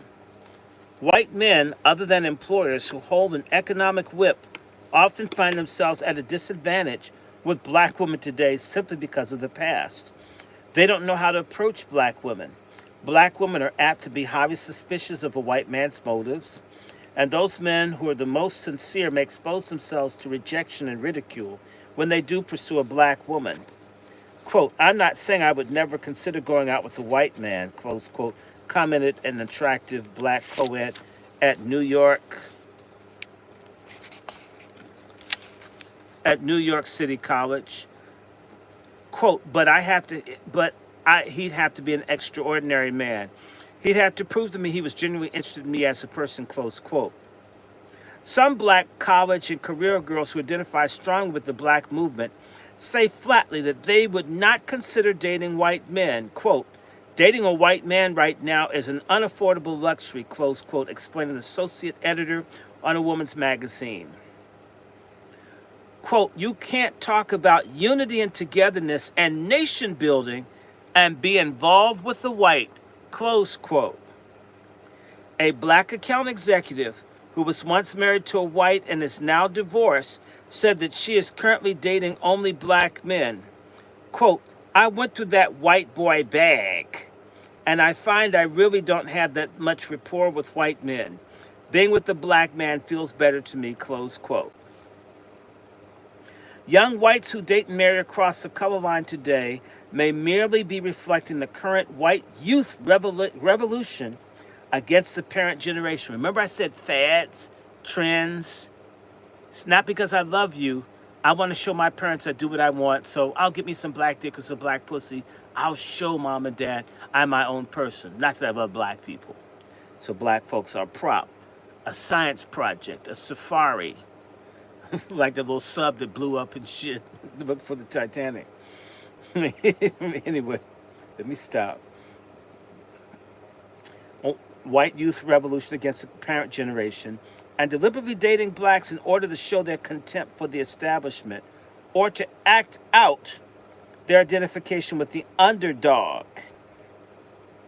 Alert blacks consider this an exploitative and dehumanizing motive. It is. Quote, lots of white fellas want to go out with the black girl just so they can say what great liberals they are, close quote, commented one black co-ed. Quote, they don't care about the girl individually. All she has to do is be black, close quote. Some black men are equally sensitive about whites' reasons for wanting to date or marry them. A young black government employee in Washington, D.C., who had an extended affair with a newly divorced white public relations executive in New York, finally took the initiative in breaking off the relationship, although he admittedly was in love with the girl. Quote, you just go out with me just because I'm black, close quote, he accused her. Quote, You're trying to find out who you are since your marriage broke up and you're dating a black man as one of the items on your list of things to try. You don't give a damn about me as a person. When white sexual exploitation was social and economic power play, it was a white man's game. When, however, it consists of psychological one-upmanship, it is easy for the black to exploit the white than vice versa, for the simple reason that blacks are better versed in psychological warfare. It has been the black's business to understand whites' weaknesses, sexual hang-ups, and social guilt. Some black men make a game of exploiting white, bleeding heart, liberal women, parlaying their feelings of guilt over racial injustice into sexual favors. Quote, if you tell the bitch that she's just like every other white bitch that gets niggas hanged, close quote, explains successful Don Juan and Cecil Brown's The Life and Loves of Mr. Jive-Ass Nigger, quote, she'll tell you she'll do anything to prove that you are wrong. Exploitation, as Brown's hero learns only too well, is a tricky game in which the winners may well become losers. A male who is dehumanized to a phallus, in other words, they just see you as a big black dick, is as much a victim as the female whose guilt he used as a trick to bed her. Stupid ass black men. The white woman who pursues black men because she believes the genital myth about the black male has no more respect for the object of her pursuit than the slaveholder did for his slave. Stupid ass black men. Brown provided a vivid portrait of the round-robin exploitation among black males and white females in the expatriate setting of Denmark. The black hero exploits the white American consul for money and sex. She, in turn, exploits his sexuality. He and the other blacks who think they're the winners as kept gigolos find themselves, in turn, drained and exploited. You're getting drained. The big black dick, that's your energy going to somebody else. It's not in your community. It doesn't build or make you, and you're not making a legacy. You're basically being, a dick with the body as a life support system for masses' great-granddaughter. Your dumbass. Just as guilt often justifies the presence of a white woman in a black man's bed, revenge can cover his reasons for wanting her there. It is not unusual for black males to use their sex as a weapon to wreak vengeance and express hate for white oppression.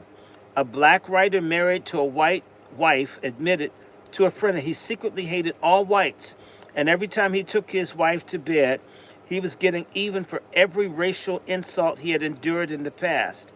Ironically, he found that his rage fueled his sex drive so that he was actually a more forceful, potent lover with his object of his lust hate than he was able to be with the black partner. This sort of emotional dividend is no doubt the reason that some lovers tend to pick a fight just before they make love. Baldwin, who has called this torturous type of coitus is another word for sex, coitus, an act of murder in which you are also committing suicide, verbalizes emotions for us when his hero Rufus makes love to his white mistress in another country. Under his breath, he cursed the milk-white bitch and groaned and rode his weapon between her thighs. She began to cry. I told you, he moaned, that I'd give you something to cry about. And once he felt himself strangling or about to explode or die, a moan and a curse tore through him while he beat her with all the strength he had and felt the venom shoot straight out of him, although for 100 black, white babies. Revenge can turn up as motivation for interracial sex on either side of the racial fence. It can be a revenge against parents, against society, or even revenge against ex-wives and ex-husbands.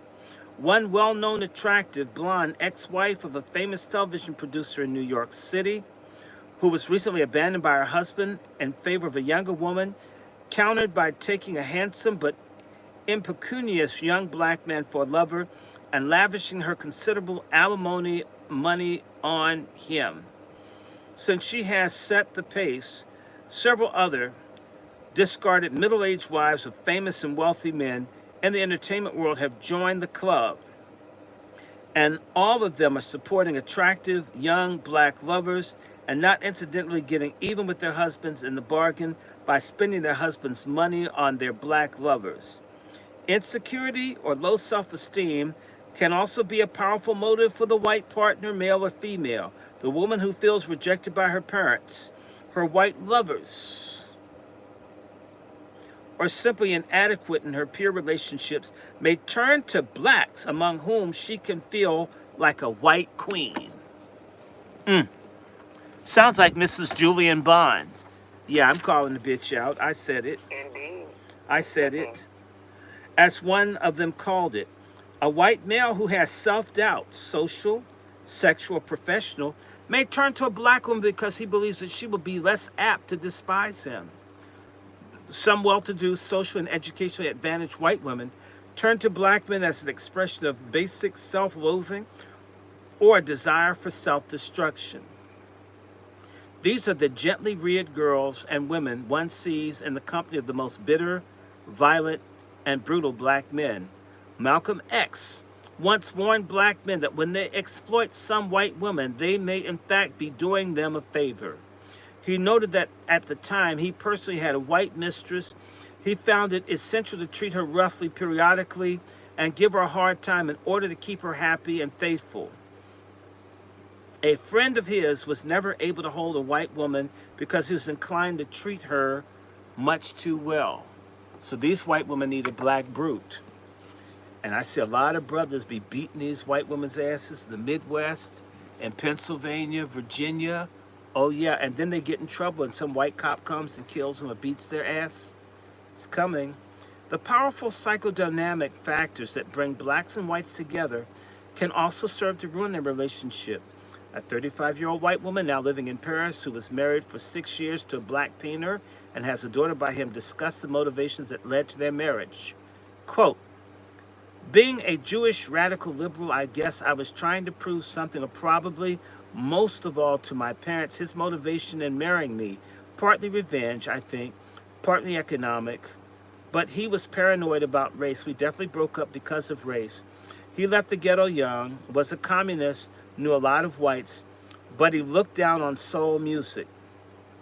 He'd only listen to high-class jazz. He regarded low-class blacks with real repulsion. At the same time, I suspect he was also anti-Semitic. I'm convinced now that regardless of what white people say to themselves, there's also always more to a mixed marriage than simply falling in love.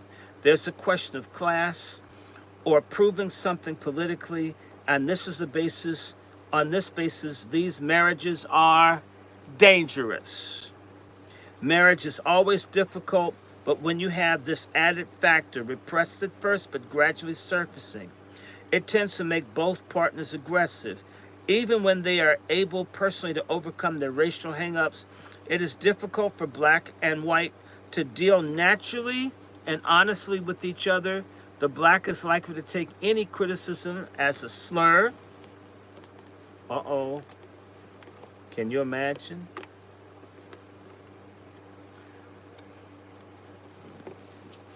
An argument as racially motivated, and the white is reticent to make normal demands or express normal anger for fear of offending the black. A white welfare worker in Washington who had dated a black lawyer for several months described this problem.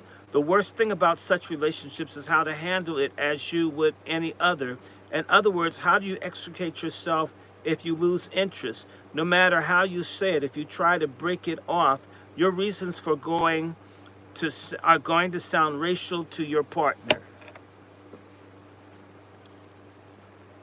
Oh, 1 second.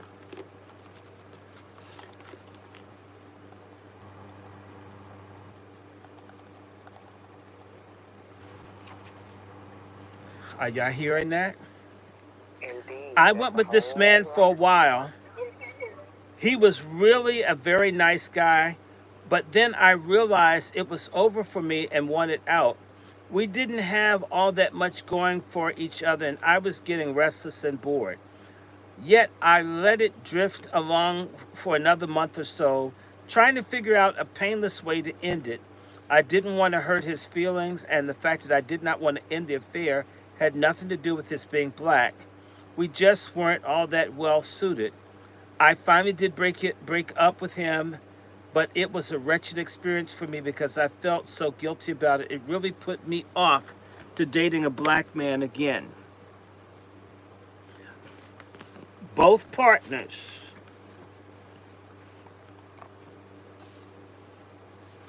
both partners in an interracial relationship are apt to read racial overtones into each other's behavior. A beautiful black prostitute who received a marriage proposal from a young white client was convinced he was just trying to prove himself that he wasn't prejudiced. Both blacks and whites admit to the powerful stimulus of black on white or white on black, or, as the psychoanalyst described it, exotic as erotic. Malcolm X described a friend who always surreptitiously opened the window blinds before he made love to a white woman so that he could enjoy the play of the street light against the intertwined black-white bodies. It is a stimulus so powerful that it cannot be denied, nor can anyone consider himself entirely immune. I was once talking on a subject far afield from interracial sex with a dignified, gray-haired lady in her late 80s, the wife of a successful investment banker, when I asked casually, "Did you ever have any desire for a black man?" Quote, "How did you know?" she whispered, appalled. Then she proceeded to relate to a following incident. Quote, "It was on shipboard on one of those informal deck luncheons. I was sitting between my husband and this black man, and he had gotten some job with the State Department, and we had all gotten acquainted earlier. And we were served some soup, and I glared down, and his bare arm, he was wearing a short-sleeved sports shirt, caught my eyes. I was paralyzed. I couldn't look away. It looked so smooth, rich, and tempting, like chocolate velvet. I had this wild desire to lean down and press my lips against his arms. I was so unnerved by the experience, I simply got up and excused myself and left the table." Close quote. Another upper-class white woman involved in the arts told of having a brief affair with a well-known black singer. Asked if it in any way was different from her love affairs of her other partners had all been white, and she thought for the moment, then said, yes, it was different. Not because he was different as a man, but simply because he was a black man. I was more stimulated and excited because he was black. A black trumpet player explained, "One of the reasons black musicians are so more commonly seen in the company of white women is wherever the orchestra plays, the first 4 rows are invariably filled with white broads, just waiting to take one of us black cats home." Some white women admit to having been first taken aback and subsequently taken by the sheer audacity of the aggressive black male, thus confirming the French adage that women love brave men but audacious men more. Black men aren't confused by the Victorian idea that women are divided up into good or bad, explained a white divorcee who has had 2 black lovers. They assume all women are sexually available and that every woman can be had one way or the other, so they're very direct in their approach. Whites tend to lump all blacks together instead of evaluating them individually according to their class and personality. Often have trouble differentiating between blacks they could relate to socially and those that they would avoid if they were white. Black middle-class, college-educated citizens are often regarded with the same mixture of fear and guilt as black bums, pushers, and drunks. Also, many liberal whites are so bent on proving that they're not prejudiced that the countenance advances, insults, or rude behavior from blacks that they would never put up with from whites. A black woman friend told me about being on a bus and she saw a nicely dressed white woman sitting next to a black dopehead. He was high on drugs, bobbing in and out of consciousness, and his head and shoulder kept slipping down the woman's shoulder. She was miserable, reports my informant, and there were many empty seats on the bus. But she was afraid to move. If he had been a white bum, she would have gotten up right away. Finally, I leaned across to her and said, "Why don't you move?" She thanked me and got up and escaped to another seat. In all interracial relationships in the United States, there's a possibility of pathological motivations, conscious or unconscious, regulating one or both partners' behavior simply because of the historic relationship between the races, which has inevitably influenced all of our lives. Thomas L. Brayboy, a New York psychiatrist who has treated a number of partners involved in interracial affairs, finds that the sex act between the two races may have little or nothing to do with tenderness, love, or even lust, but instead may become an arena for expressing negative feelings such as contempt, revenge, or irrational guilt. Brayboy cited 3 interracial liaisons that demonstrate various types of psychological motivation behind interracial mixing. The first was a middle-aged white woman who had deserted her husband and 3 children to live with the black man. During the course of the treatment, it turned out that her choice was, to a great extent, dictated by a hostile desire for revenge against her fanatically bigoted father. She had first entered into left-wing politics and protests, then eventually taken this black militant lover. In the second case, which was also that of a middle-aged white woman, the patient had been married to an impotent white husband for many years and was attracted to a black lover clearly because of his expected sexual prowess. The man she chose, who also suffered from rejection by an alcoholic father, took out his anger on his mistress, treating her sadistically and abusing her, which she accepted without protest as if she were literally responsible for more than 300 years of abuse to Negroes in this country and deserved the punishment. And the third case, a 15-year-old white girl, the child who had been programmed by her father, who had himself had secret black mistress, she was unconsciously acting out his vicarious desire. An outspoken, beautiful redhead copywriter in New York, who was living with her black lover in a 5th-floor walk-up flat in the rundown area of the East Village before he was sent to prison on a drug charge, seemed to be using her interracial relationship to prove what a strong and competent woman she was. Obviously at war with the establishment, she considered her lover a victim of society and a brilliant, sensitive, misunderstood man to whom she was willing to dedicate her life, energy, and fidelity. Resolutely refusing to see any man while her lover was in prison, she was spending her time waiting for his release by planning the life that they would share when he was free. Although he was not yet divorced from his black wife, his white mistress was expecting to keep her job, to continue living with him and have a baby by him, and look forward to being able to raise the baby successfully without giving up her career. Some black males conditioned by society to consider their prime value is sexual. My big black dick is my only asset. You stupid ass black men. What about your soul, your mind? You moron. You believe the stereotype of your enemy? That's why you're in these stupid relationships. Prime value is sexual. Became successful hustlers of sex, making a career of women, black and white, and obtaining money from them. One handsome, well-dressed black male interviewed by a black reporter explained he really preferred black women, but consistently dated white ones since they had more money to give him. Quote, "I'd be with one of the sisters if I weren't so poor," he said apologetically. Sharply aware of their sexual value to whites, blacks also sometimes make a business of romancing white women in positions of authority for professional gain. A white woman whose federal job involved appropriating funds for special research grants found that her bevy of black admirers faded away when all the allotted funds had been granted. Some blacks have fantasies that they can whiten or purify themselves. Oh yes, Let me read that again. Damn. I got to sit up. I'm going to move the fan now. I know that's right. I got to read this shit again. Some blacks have fantasies that they can whiten. Shannon Sharp. Whiten. Don Lemon. Whiten. Lori Lightfoot. Whiten. Tim Scott. They can whiten or purify themselves through intimate relations with whites.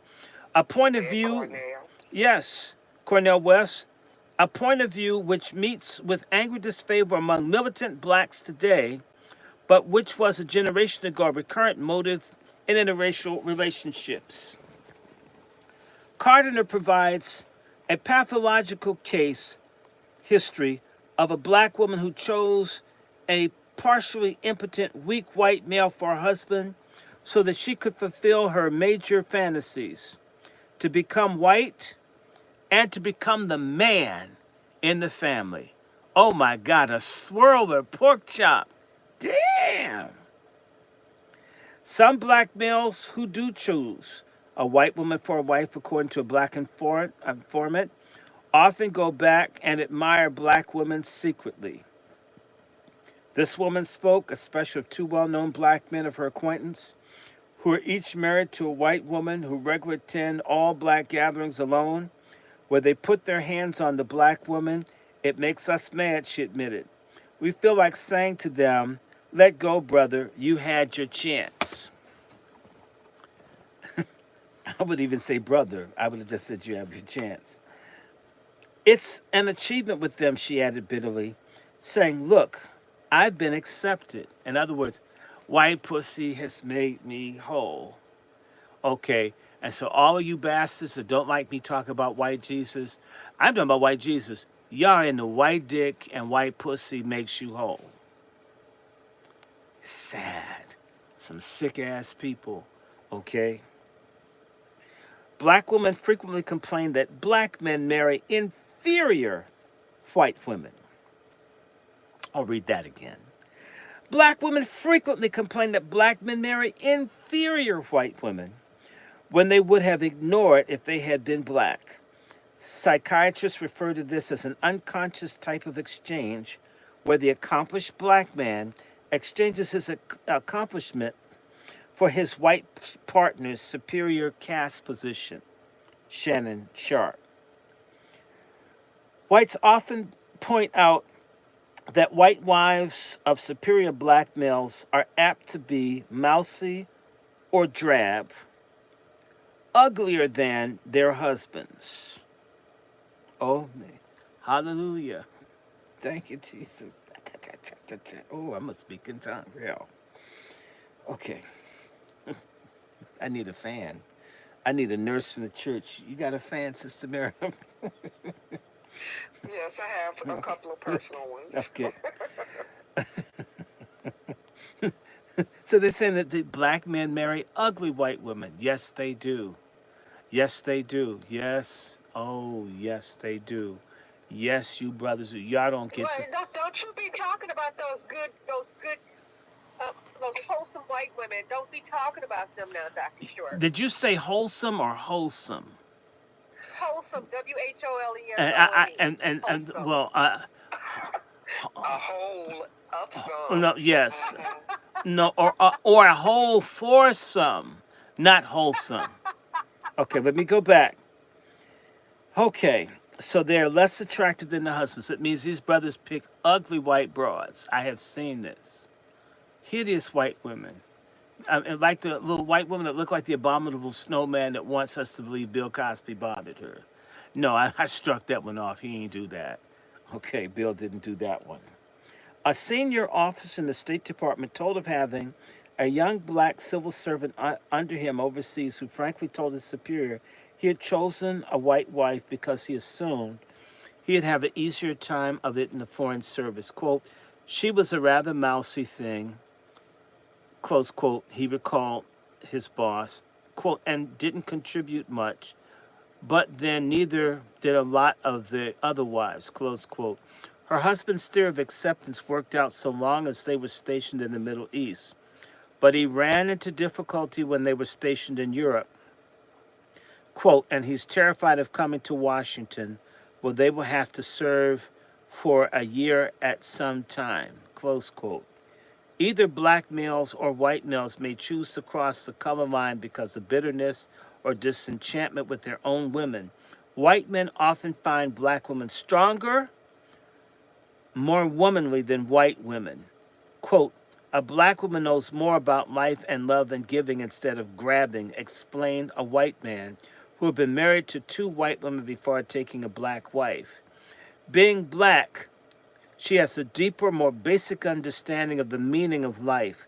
She conceives life as essentially tragic and death inevitable. She recognizes the importance of seizing whatever joy is available to us each day. Black men, on the other hand, enjoy the white woman's submissiveness, psych, her dependence upon her husband. You mean clinging.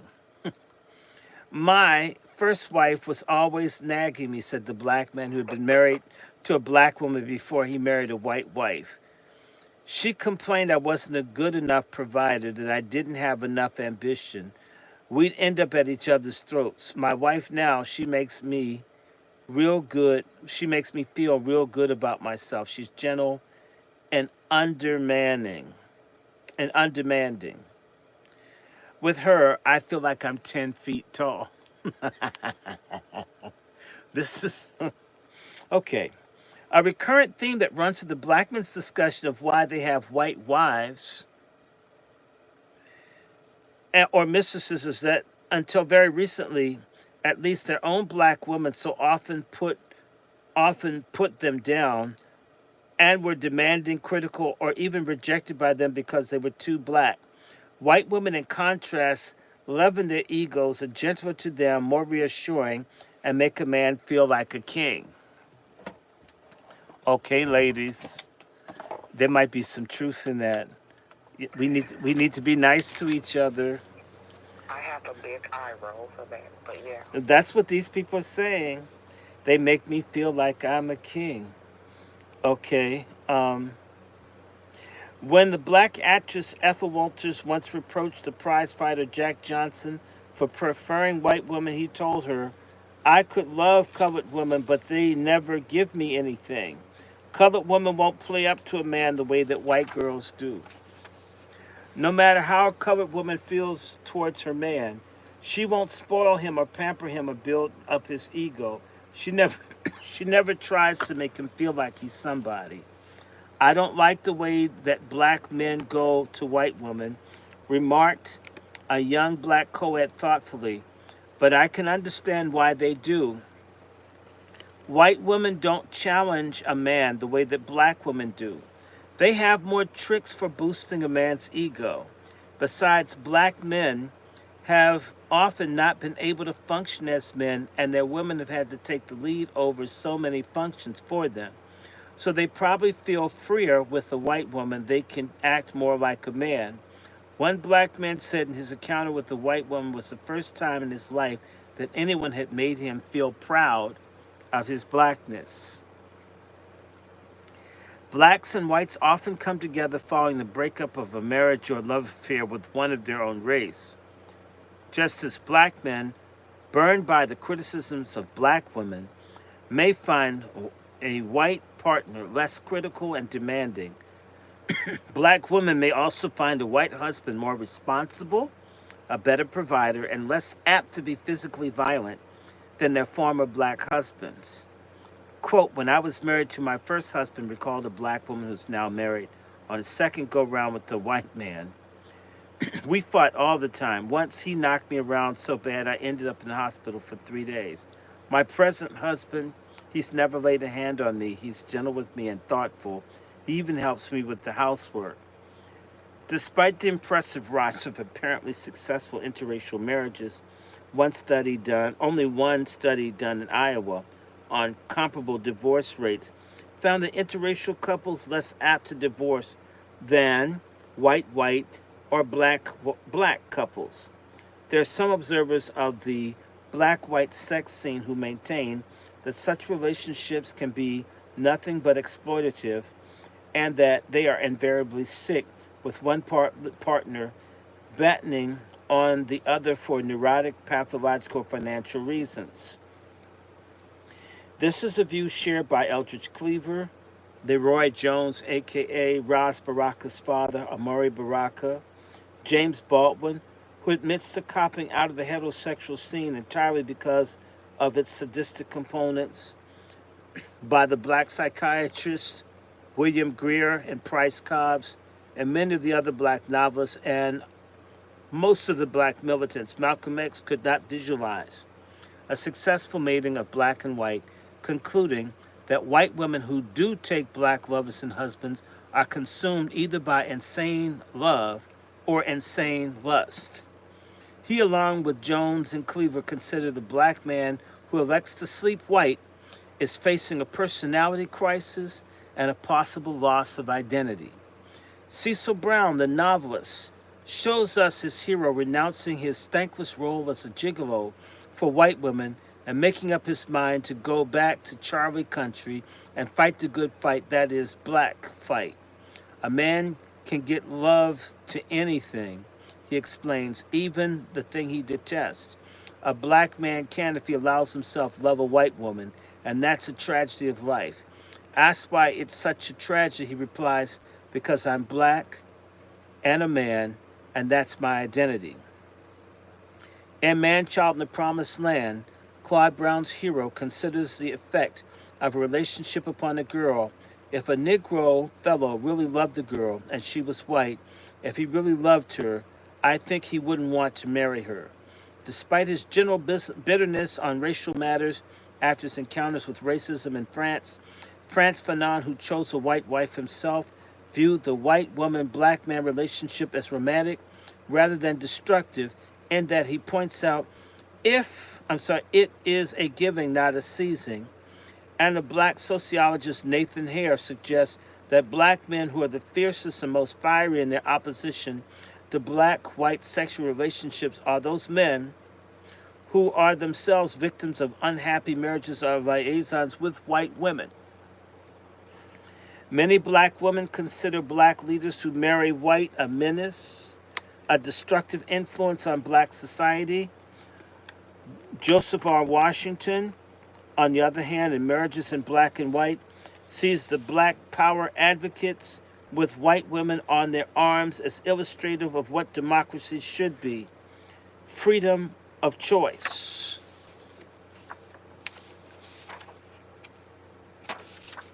Calvin Hurton, a black sociologist who gave us this picture of interracial sex, beset by constant anxiety and paranoia in his first study, Sex and Racism, provides in his coming work, Coming Together, a rather different picture, berating the black sexist who exploits white loves and the black women who belittle their men. Hurton suggests that peace between the warring black males and females may well lie in freedom of choice of sexual partners, which might include whites for either black men or women. Individual blacks who feel perhaps most secure about their identity believe that it is possible for a black to have a white partner with no loss of self. I think a person should marry whoever they want to marry. Oh, this is from Sammy Davis, really strong in his identity. Who was married to a white and is now a black wife, stated in an interview, I think that you can be committed to your people. It doesn't matter who you're married to. Were genuine feelings to enter the picture, this vengeful, rebellious, and exploitive motivations appear to diminish. Charles Everett described going through the period of hate and vengeance that characterizes many young black males' experience and seeing sexual exploitation of white women as an appropriate outlet for racial rage. I had it in mind that I hated all white people, he writes. I thought, every white woman I find I'm going to take, and I'm going to do everything to her I can to her to make up for what they've done to us. His heart, however, overpowered by vengeance. If a woman loves you, he discovered, it is not the color of her skin. It is the feeling she has for you and the feelings you have for her.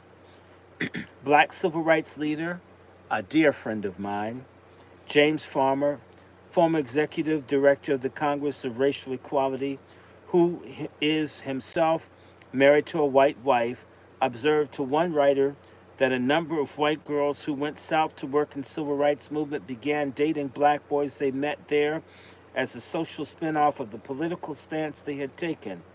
Later, when they had the choice of partners, they elected to remain with their black boyfriends because they had gotten to know and love them as individuals. It is very possible for whites to simply be attracted to blacks because of what appears to them as a richer, more rewarding lifestyle. The first time I traveled from northern urban society into southern black life in Mississippi nearly 20 years ago, I recall the impact of the warmth of the black community in which I found myself made the life I had left behind seem cold and colorless in comparison. In contrast to a superficial, money-centered society where communication consisted largely of discussion of fashions, private schools, and grass seed, the behavior and concerns of the black community seemed immensely warm, direct, and vital. I experienced a curious sensation of going home, going back to a real human being that laid submerged beneath the layers of civilized and sophisticated behavior. As Malcolm X once observed, it isn't difficult for whites exposed for the first time to black life to become mesmerized by its vitality. Blacks seem to live out of their guts without being ashamed or self-conscious about their emotions. Albert Murray, the black writer, found whites attracted to blacks because they sound so good, feel so warm, cuss better, dress so jivey, look so foxy. Whites are drawn to black vitality, style, the prancing walk, the shrewd eyes, and overall sensuality that is often so lacking among whites. A black college girl said that she found young whites imitating blacks because they lack creativity in their own culture, in clothes and in speech. They like the way we make things out of nothing, working with simple materials like an old tire or wooden box or milk crate or broken furniture picked off the street. They like the original ways that we have to stretch food and make it taste like something. Blacks invented do-it-yourself because they had to make something out of nothing, added her mother. Like those pretty quilts made from scraps, which are now fashionable now. And what you think bullion is but dehydrated pot liquor. Did you ever you ever see a ghetto kid with a piece of cardboard he found in the street? He can play with it every day for the week, making something out of it different each day. A 19-year-old black male student agreed with the two women. Young whites are copying the black style now because they're searching for an identity. They don't like what they came out of, and they are trying to show black people that they are on their side by copying their way of dress, their jargon, their music. Discussing white belief that all blacks have rhythm, a cliche that some blacks find denigrating, the New York City Ballet's great choreographer Arthur Mitchell observed that although blacks are by no means born with innate rhythm, they do respond more directly, physically, and emotionally to music than whites. They have easier access to their emotions, and they usually are more familiar with music, since music is a common ingredient in most black homes.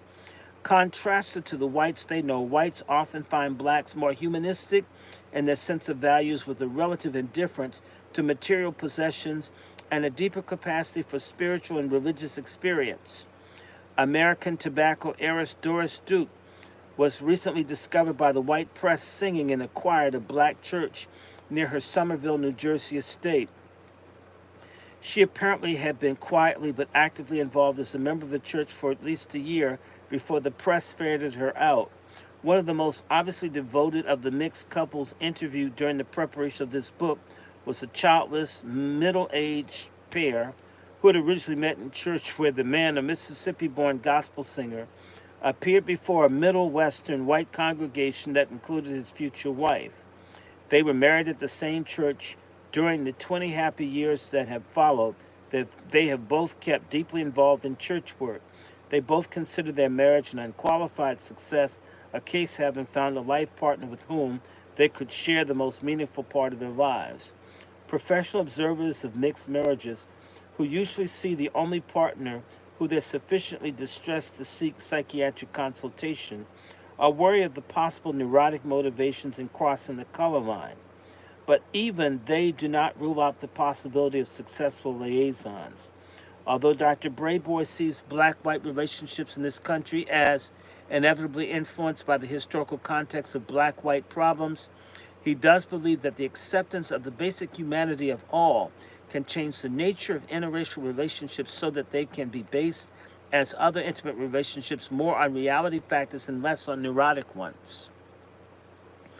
In his Dynamics of Mixed Marriages, the psychologist Abraham Franzblau concludes cautiously that not all mixed marriages are psychologically suspect. Sociologist and psychoanalyst Dr. Ernest van der Haag, who is now teaching at New York University, where he has seen many partners of interracial marriages and analysis, concluded that the psychological difficulties apparent in such matches tend to be much more social in origin than genetic. If the motive for marrying a person of another race is healthy, a general personal feeling for that person, I don't see any good reason why the marriage shouldn't work out. During a public lecture on race, when a woman in the audience asked Margaret Mead the inevitable racial sexual question, "Would you want your daughter to marry one?" Dr. Mead answered yes. If she respects him and he respects her, I don't think any marriage is good unless both partners respect each other. Even black psychiatric writers Greer and Cobbs, who paint a rather dire picture of the prospect of black-white marriages in the United States, point to those that have succeeded outside of this country and concluded that the love relationship given half a chance by society can flourish between people of different origins. As a veteran of a 15-year interracial marriage aptly expressed it, the strongest survive. It is time to take a look at some of the brave, formidable people, black and white, who have made such a choice and see what has happened to them.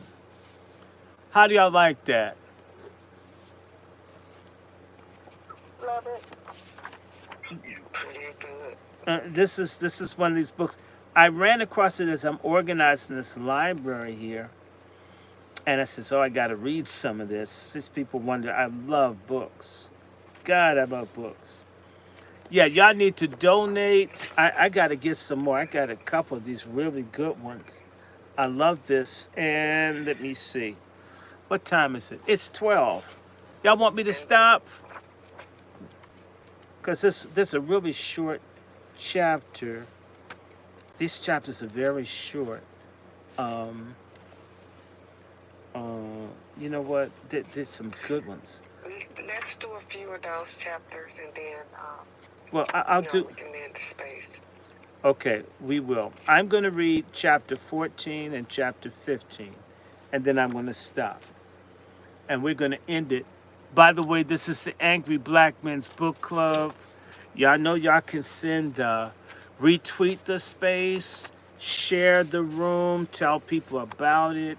Come on, y'all. I only wanted 5,000 followers. I didn't want 50. And I just have a little over 3,000. I would love to have 5. That's all I want. I don't need that much. I'm not greedy. I'm not greedy. I don't have to have. We love you, Dr. Short. We love you, okay? So let's. Indeed. This is chapter. Let me do one thing. Give me exactly 2 seconds, because you know what? This old book has dust coming off. Give me exactly. I want 2 minutes. I'll be right back. But something's irritating my throat. I don't want to gag. Give me exactly 1 second. I'll be right back. And take a sip of water too, doctor. Yeah, I am. 1 second. The book that he was just reading from is amazing that it was written over 50 plus years ago, and it's truly touches upon the psychological disorders and behaviors of the consequences of interracial dating, and some of the mindsets that went along with that, and some of the scenarios that went along with that, and very interesting because it does reflect very much of what's going on today. Of course, you would make a few changes here and there because in order to fit current times, but it's pretty relevant because it still does touch upon many of those taboos and many of those issues and the psychological mindset into a bed wench or into a bed bug mindset that chooses to go over that, to cross that line to interracial dating and sexual access. So that was just very interesting to hear, and from the perspective of a white woman who wrote the book, but yet she was having these interviews with a lot of black young men and women as well as some white men and women. So you have both aspects of both sides of the fence, and many of those scenarios or those situations ring true today. What do you think about that, Sister Nikki?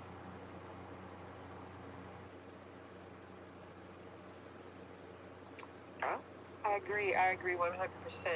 I'm so sorry. I'm modding for Tariq right now, and oh, that's so fine. I apologize. Mm-hmm.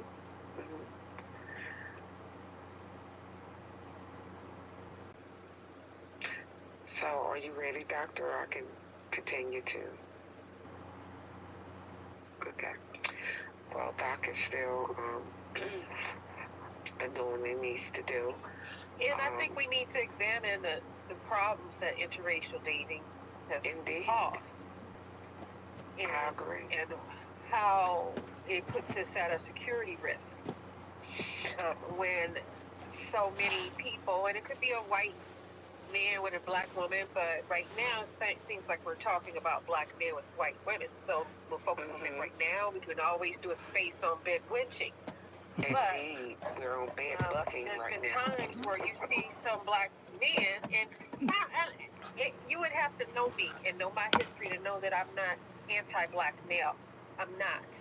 So this is not an attack on black men. So before you go clipping a comment from me, just understand and study things I've posted. But I do feel like some of the black men who have we love our black men. We just don't love the simps and swirlers. Nobody likes them. They don't like themselves. They're open enemies. They've been compromised. They want to be compromised. They bitches.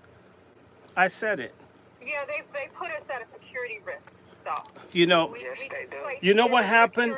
We lose so much because of it. We lose. That's our how the culture. Hawaiians We lose our lost. music. The Hawaiians lost Hawaii because these people have to We be. lose our generational wealth because of this shit. We have to be laid up with somebody else, and see, white folk be focusing in on their money. God bless them. They be on their money. And these Negroes are looking for love in all the wrong races, is my expression. Yes, and I'm taking some more drugs. This is ashwagandha and maca. You know, I'm going to get, yes. Ooh. I need some more performance-enhancing drugs. Your athletes do it. Your artists do it. I'm going to take some shit, too. So y'all could just wait. I'm going to get high in front of you. I don't care. But indeed, we do need to discuss how dangerous it is and the fact that we lose so much culturally, economically, spiritually. It pulls away and sucks away from the lineage because these people, as Dr. Short just stated, that they pretty much want to be compromised because they're broken. They're psycho. And see, here's the thing. Forgive me for interrupting you. This has happened in all the countries after two things happened. In the Caribbean, where, with the exception of Cuba and Puerto Rico, where the islands were overwhelmingly black, they did everything they could to starve out as many black folks to force them to leave. In Puerto Rico and in Cuba, the Spanish poured in people to bleach out black people. They did this in Brazil as well. They did this throughout South America to try to get rid of black populations through all this mixing on purpose. It's called embranchimento or blanchiment. It's bleaching. It is erasing, using dick and pussy to get rid of black people.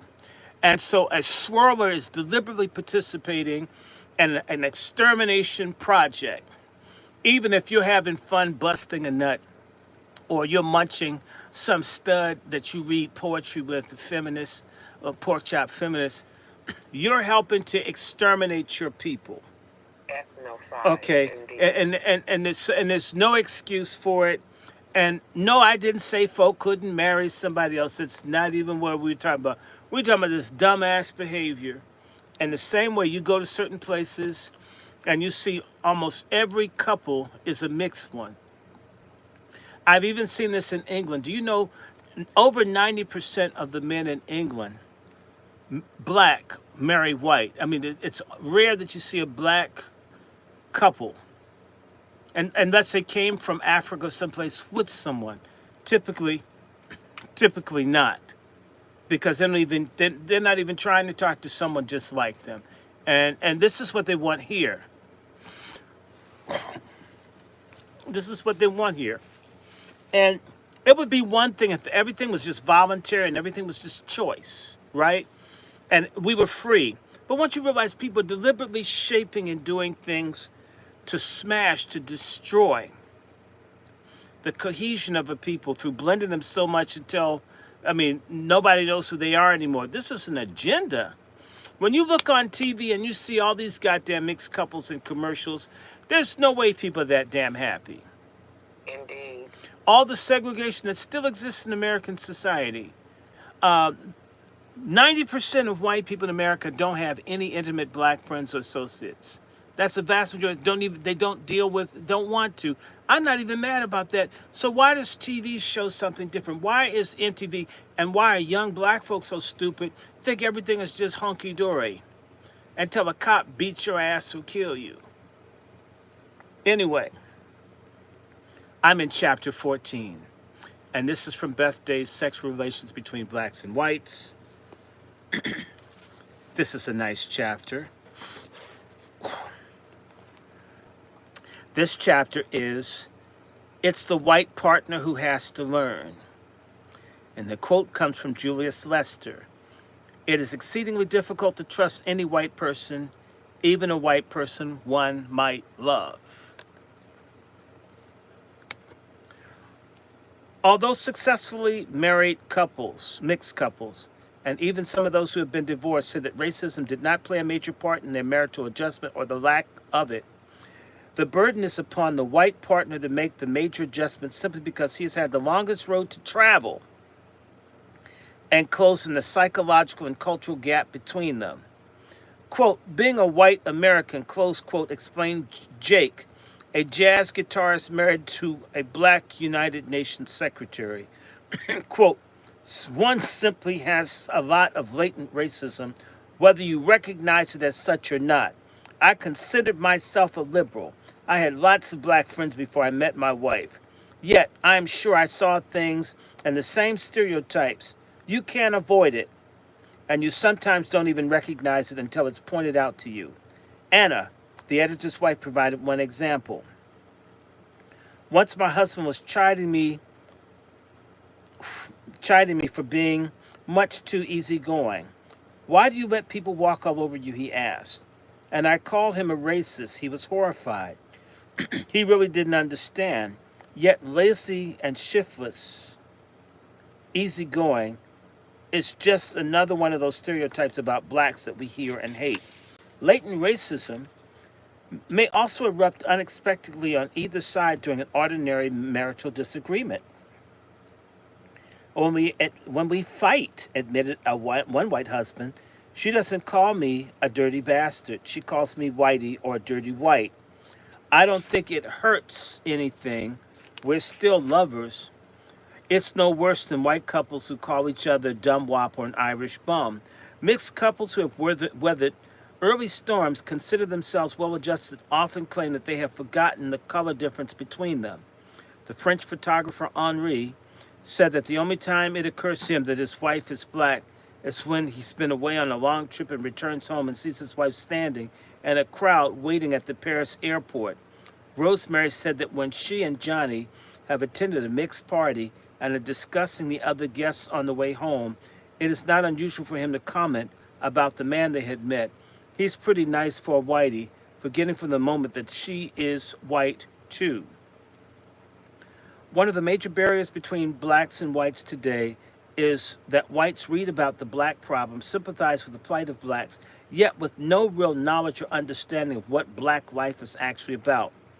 As Nikki Giovanni makes poignantly clear in her most celebrated poem, Nicarosa, describing her life in a white socialized terms, then concluding, and all the while I was quite happy. Sociological tags such as deprivation, poverty, matriarchy tell nothing of the quality of individual life. Blacks, in order to survive, have had to be able to extract small pleasures from different means that whites wouldn't understand. All they see is that blacks lack material accomplishments. They have low income. Their homes are rat infested, explained a Harlem born secretary. It isn't that blacks are happy or satisfied, they're not.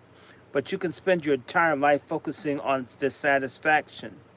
You do make certain gains, and that's what keeps blacks going. Robert Coles, a psychiatrist, found in his extensive field trips interviewing impoverished children that some of the stereotypes commonly held by whites about blacks relate also to the white poor. In talks with employers about of poor blacks and whites, Coles found that they commonly regarded all their workers as animals or children, but never as individual human beings with a full range of personality, and they had no concept of the variety of or texture of their lives. Whites think in stereotypes like black and poor without any idea of what black life is like, explained a lower class black working mother. I may not live in I may not have the price of a Broadway musical, but I can get the record and the book and enjoy it in my own living room. Same thing about clothes or cars. A white woman sees a black woman who she knows makes less than she does wearing a fur coat, and she thinks, what, that improvident spendthrift. Well, that black woman can buy a coat on time with money that the white woman spends things on the black woman can't have or doesn't want. Winter vacations, expensive restaurants, theater, taxicabs, plays, expensive groceries. While the white woman is paying $2 a pound for steak, the black woman is feeding her family kidney beans, oxtails, cheaper lettuce, less meat. The food is just as nourishing, and it's often better tasting because she knows how to cook and season and make it good. Deprived of many luxuries that whites purchase, blacks, as John Johnson's Ebony proved to advertisers, are nonetheless impressive customers of quality goods: hi-fi systems, records, clothes, cars. Suspicious of shoddy merchandise that white merchants traditionally try to foist on them, they tend to put their faith in dollars and top-grade merchandise and brand names. Poor people can't afford cheap things. They wear them out too fast. Black homes where black wage earners can finally escape the white world at the end of the workday often contain ingredients for the good life: good food, good music, good company. We can get high even without even booze, as one matron good-natured said one matron good-naturedly. Damn, that's fucked up phrasing. Forgive me, sometimes the way people phrase shit is difficult. Who would say it like that? All you need is a pot of coffee, a cake, and some friends. I just think blacks know how to have more fun than whites. So the young white southern divorcee who lives in the integrated area dates black men and sees black families socially. I had a friend over here from Paris this year and took him around all over the country. The very best evening we had was with black friends of mine. Doctor, if I may interrupt right quick, it sounds like you're speaking slightly through a fan or a little computer. I'm not speaking through a fan, although I have fans on, but the fan you shouldn't hear because it's nowhere near. Now that's better. Now your voice is clear. Well, let me just move this over, okay? So I can hear him. Maybe it's, I don't know. No, I can hear him just fine, but his voice was sounding like he was speaking through the fan. Okay. Is your voice clear now? The fan? Continue. No, the fan is nowhere near my voice. Often, If anyone would like to support any of Dr. Short's broadcasts, YouTube, Twitter, anywhere, please look at the Jumbotron. You see his Cash App is Dr. Randy Short. We love him to pieces. oh And man, I support him. I'm on his side. I'm on his side 100%, y'all. I feel so white. Thank you. That's Nikki the God and Sister Miriam helping me get through this. Often isolated by distance or racial barriers from traditional forms of white entertainment, blacks are apt to have their own entertainment at home. And it is a rare black home that does not contain some form of music and does not see some spontaneous, improvised dancing. Whites are often puzzled to encounter hostility when they express a desire to dance with a black partner, yet for many blacks, the all blacks got rhythm cliche is often as offensive as super sex. I was actually delighted to confess the black mother of an interracial child when I got a report from the teacher that our son Michael has no sense of rhythm at all. It was silly of me, I suppose, but one does get annoyed with all the old cliches. Whites are also apt to offend blacks when they attempt to show how in they are with black culture by talking of the blues or jazz. Why not classical ballet? Arthur Mitchell, the first and only black soloist with the New York City Ballet Company, quits his career as a dancer at its peak to found the Harlem Dance Theater in 1969 to prove that blacks could dance and enjoy ballet as well as ethnic or jazz dances. Little black kids from the slums love ballet. It is often the first order of beauty to come into their lives. Mitchell points out that some whites mistake natural rhythm is the fact that many blacks have freer access to their emotions and may be more familiar with music as a component of their daily lives. Blacks are apt to be less inhibited and self-conscious than whites, and one of the reasons is that whites so frequently do envy blacks on the dance floor is that instead of following precise stylized patterns that they have learned, they do whatever the music moves them to do without embarrassment. Blacks are also less apt to be embarrassed by being overheard in public, and the decibel count is apt to be higher than with more inhibited whites who are taught to curb their laughter and lower their voices. One of the reasons that black men are exciting, commented a white college girl, is that they have gut reactions. If they laugh, they laugh, they make a big boisterous noise. They're happy, they smile. If they are sad, they cry. Although individual blacks differ enormously, there's an African cultural tendency to grasp the world through the senses rather than the European method of objective analysis based on reason. Senghor called it the African apprehension of reality, whereas European is taught and trained to use his objective intelligence to stay at a distance and observe the object and analyze it rationally. The African reacts to the object with the senses according to the stimulus he receives. He is intuitive, instinctive, and sensual. He participates and becomes a part while the European watches and decides whether the object is useful. As participant, the African reaction is less egocentric than the European observation.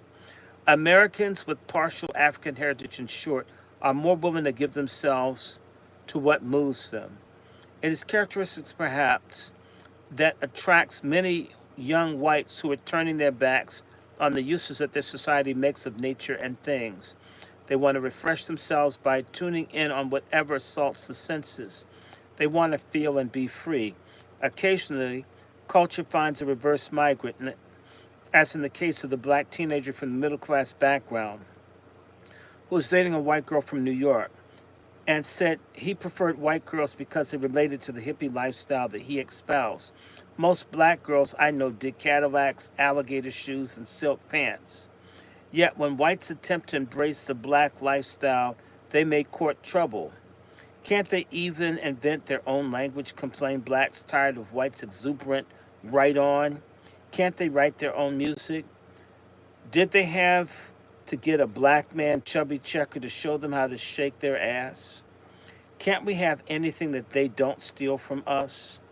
A classic black joke concerns a black woman sitting on the subway and a well-meaning white leans over and says, "There's a cockroach on your coat. Hold still and I'll brush it off for you." The black woman turns indignantly and says, "You leave it alone. It's mine. I'm going to keep it." Some blacks are annoyed at the alacrity with which whites today pick up and use black language. 10 years ago, the language used in the ghetto stayed there for at least 2 or 3 years before it found its way into society as a whole, said a Harlem resident who works in the Midtown New York advertising office. And then it was primarily into jazz circles. Today, it's only a matter of months before it gets into the mainstream and you hear everyone using it. Kids, men, women. I've gotten over resenting whites who adopt the black lifestyle, but sometimes when I hear white sisters yelling "right on" and clenching their fists in the black liberation salute, it makes me want to vomit. There's often cultural communication barrier between blacks and whites. Many whites consider blacks relatively inarticulate. Part of that impression is because in the slavery period, and to some extent, and still to some extent in the South, blacks deliberately avoided communicating what they were thinking or feeling to whites by feigning dumbness or inarticulateness. They also developed ways of speaking or singing that told the story to each other, but was designed to deceive white ears. "Steal away to Jesus" said means "let's split." The phrase Hagar's children refers to hapless black people. Another more relevant reason for the breakdown in communication today is that black Americans and white Americans may be very well speaking a different language. Black English, as educators are only now just discovering, differs systematically from standard English. Black poets and playwrights such as June Jordan and J.E. Franklin use both choosing black English for passages of emotional power. Historically, trade language that was used between white sailors and Africans along the coast of West Africa and the early slave trade days of the 17th century. It is a lean, expressive language that does not bother with the possessives, superfluous pronouns, and unnecessary verbs. A direct tense, non-egocentric form of communication that is designed to convey feelings and experiences. Blacks have several stylized patterns of verbal communication that are unfamiliar to whites. Rapping is a more performance than an exchange of information. It is designed primarily to show off the personality, originality, and style of the individual speaker. Like the white's line, it is usually aimed at sexual conquest. Shucking and jiving are verbal manipulations of the listener used to convey false information or to deceive the listener. Blacks also tend to be more adept at nonverbal communication than white people are. The poet Metrolink once observed that there's no real communication in words. Blacks often operate on this principle, judging others by the way that they give gestures, expression, touch, and the quality of their laughter rather than the words they speak. As psychotherapists well know, such expressions and behaviors are far better clue to a person's emotions than the words he utters, which may be designed purely to deceive or divert attention from what the person is feeling. During slavery, blacks developed a number of ways of nonverbal communication designed to give warning or signify danger, including eye signals, coughs, and laughs.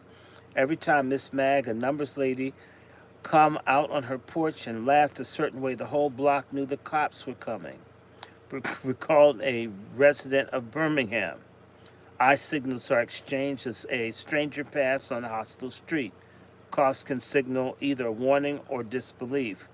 When someone's really jiving, I'll cough once to show I know it's just jive, explained a black woman. Then a friend of mine across the room listening to the same story will cough twice. That means she's onto it too, agreeing with me that it's bullshit.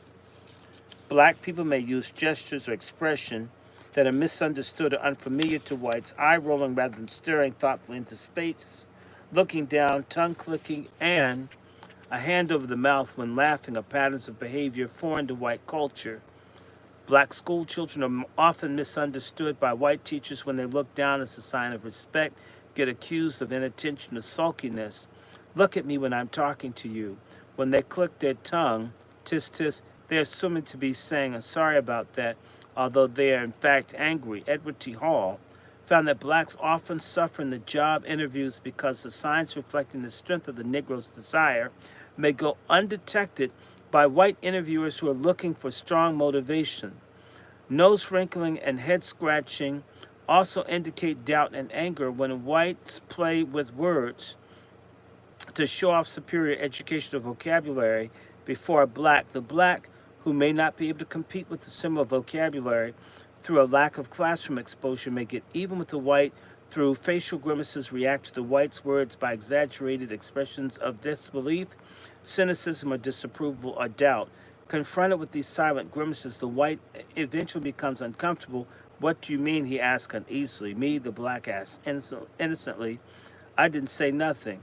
Blacks during the slave days became adept in manipulating whites rather than trusting them to do voluntarily what they needed or wanted.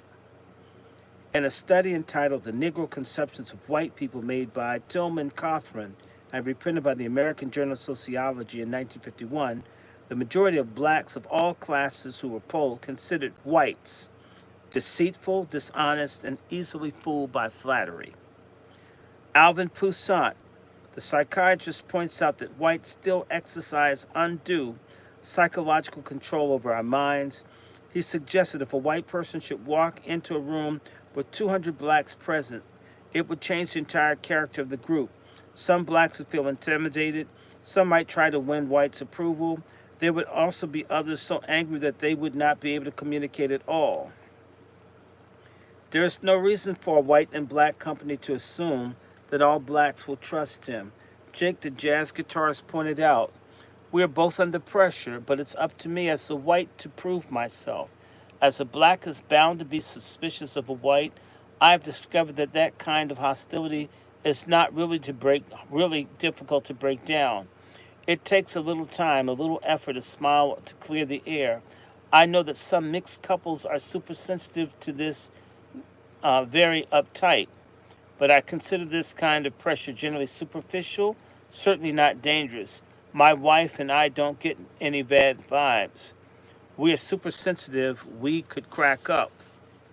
There are many blacks who will never tell white people what they really think or exchange confidence with them, even when they're sleeping with them. They cannot believe a white person is trustworthy and remain guarded even in an intimate relationship. Several white women complained about this in their relationship with black lovers. It wasn't that he was rough or cruel, said one. It's just that he refused, even our most intimate moments, to confide in me or let me know what he was feeling.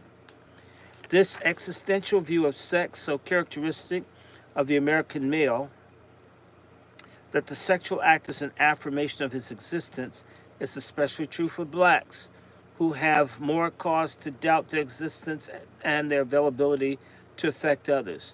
Goaded by social and professional frustrations, lack of recognition, and self-doubt, the sexual act may be the one clear affirmation of the black man's existence. Ooh, this is why the big black dick is so important.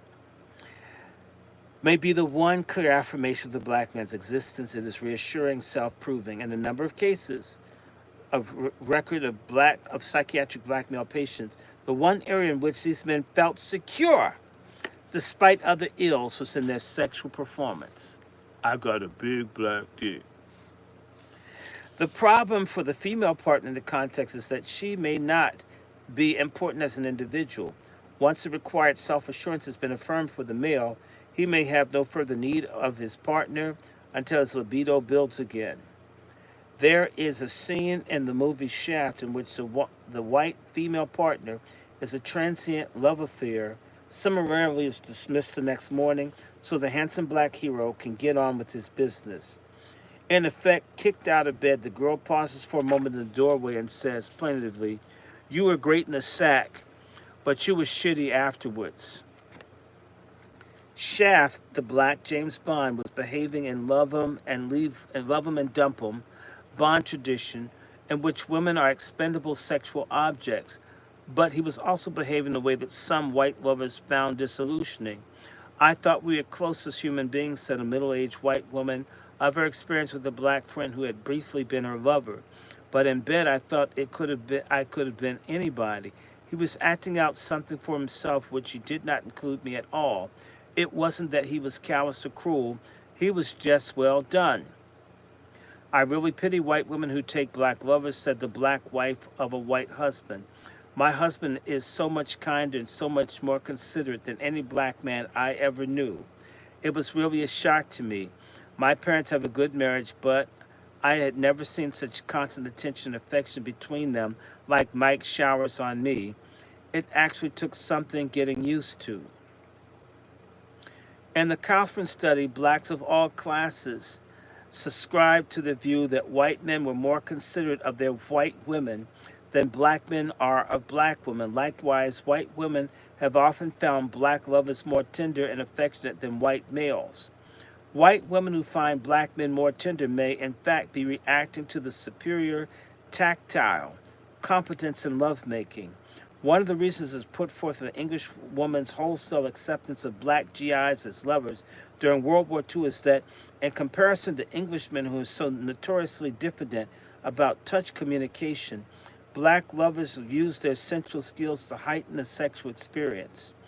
A white American woman who numbered among her lovers both Englishmen and a black American said there was no comparison in their ability as lovers. I couldn't believe my English lover, such a charming and sensitive voice and manners.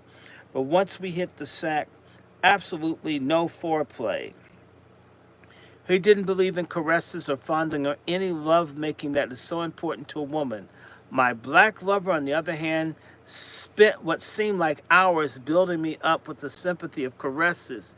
He really turned me on. Y'all liking this?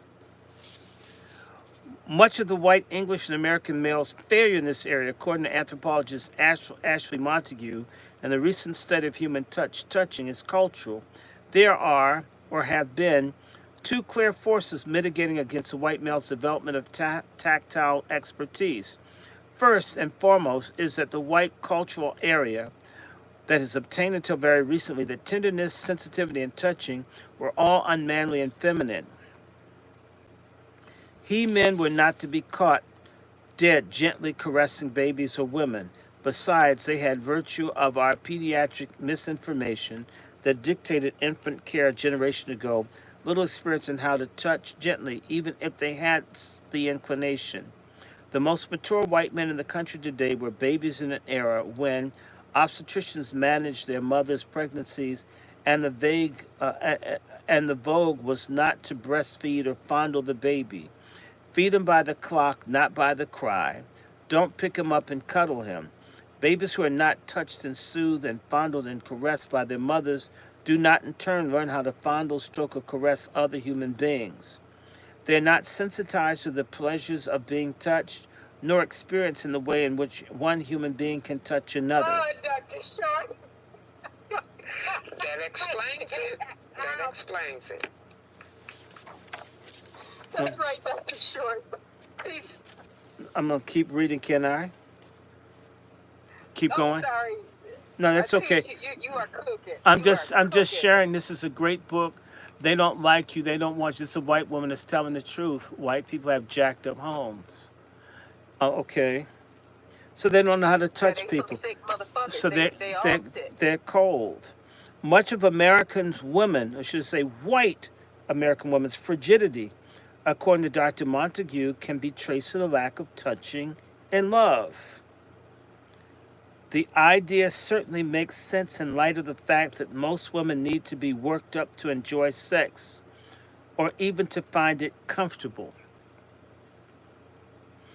A Southern black woman recalled hearing as a child in a little town in Alabama the adults discussing a young white couple.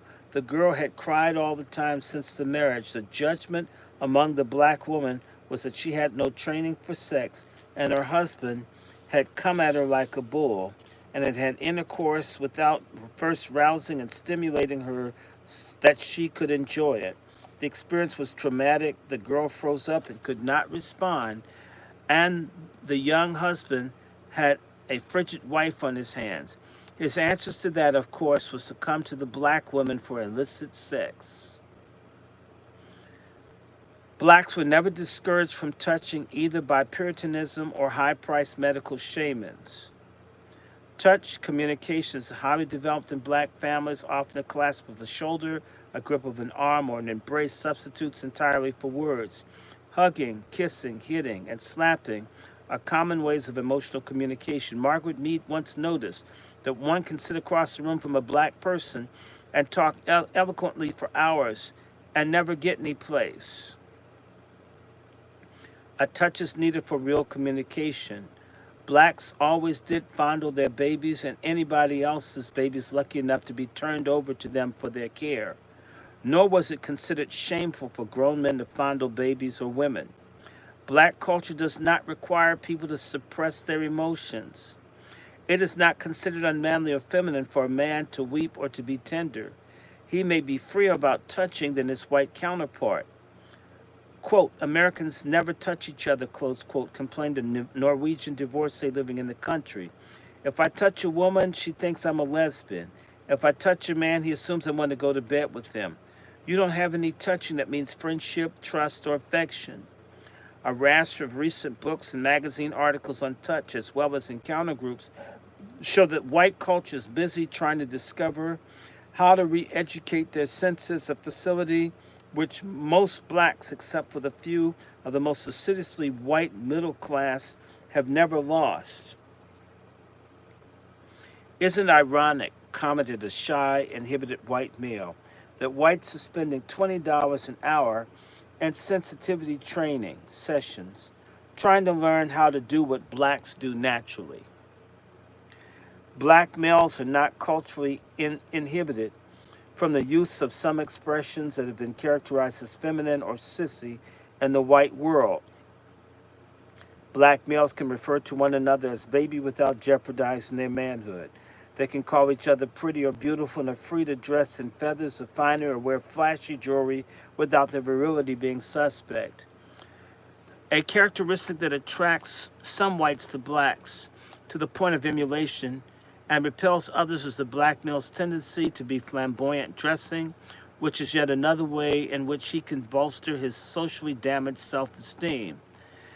In the urban north, style is something that the individual black can create freely, provided only if he has the cash to follow his taste.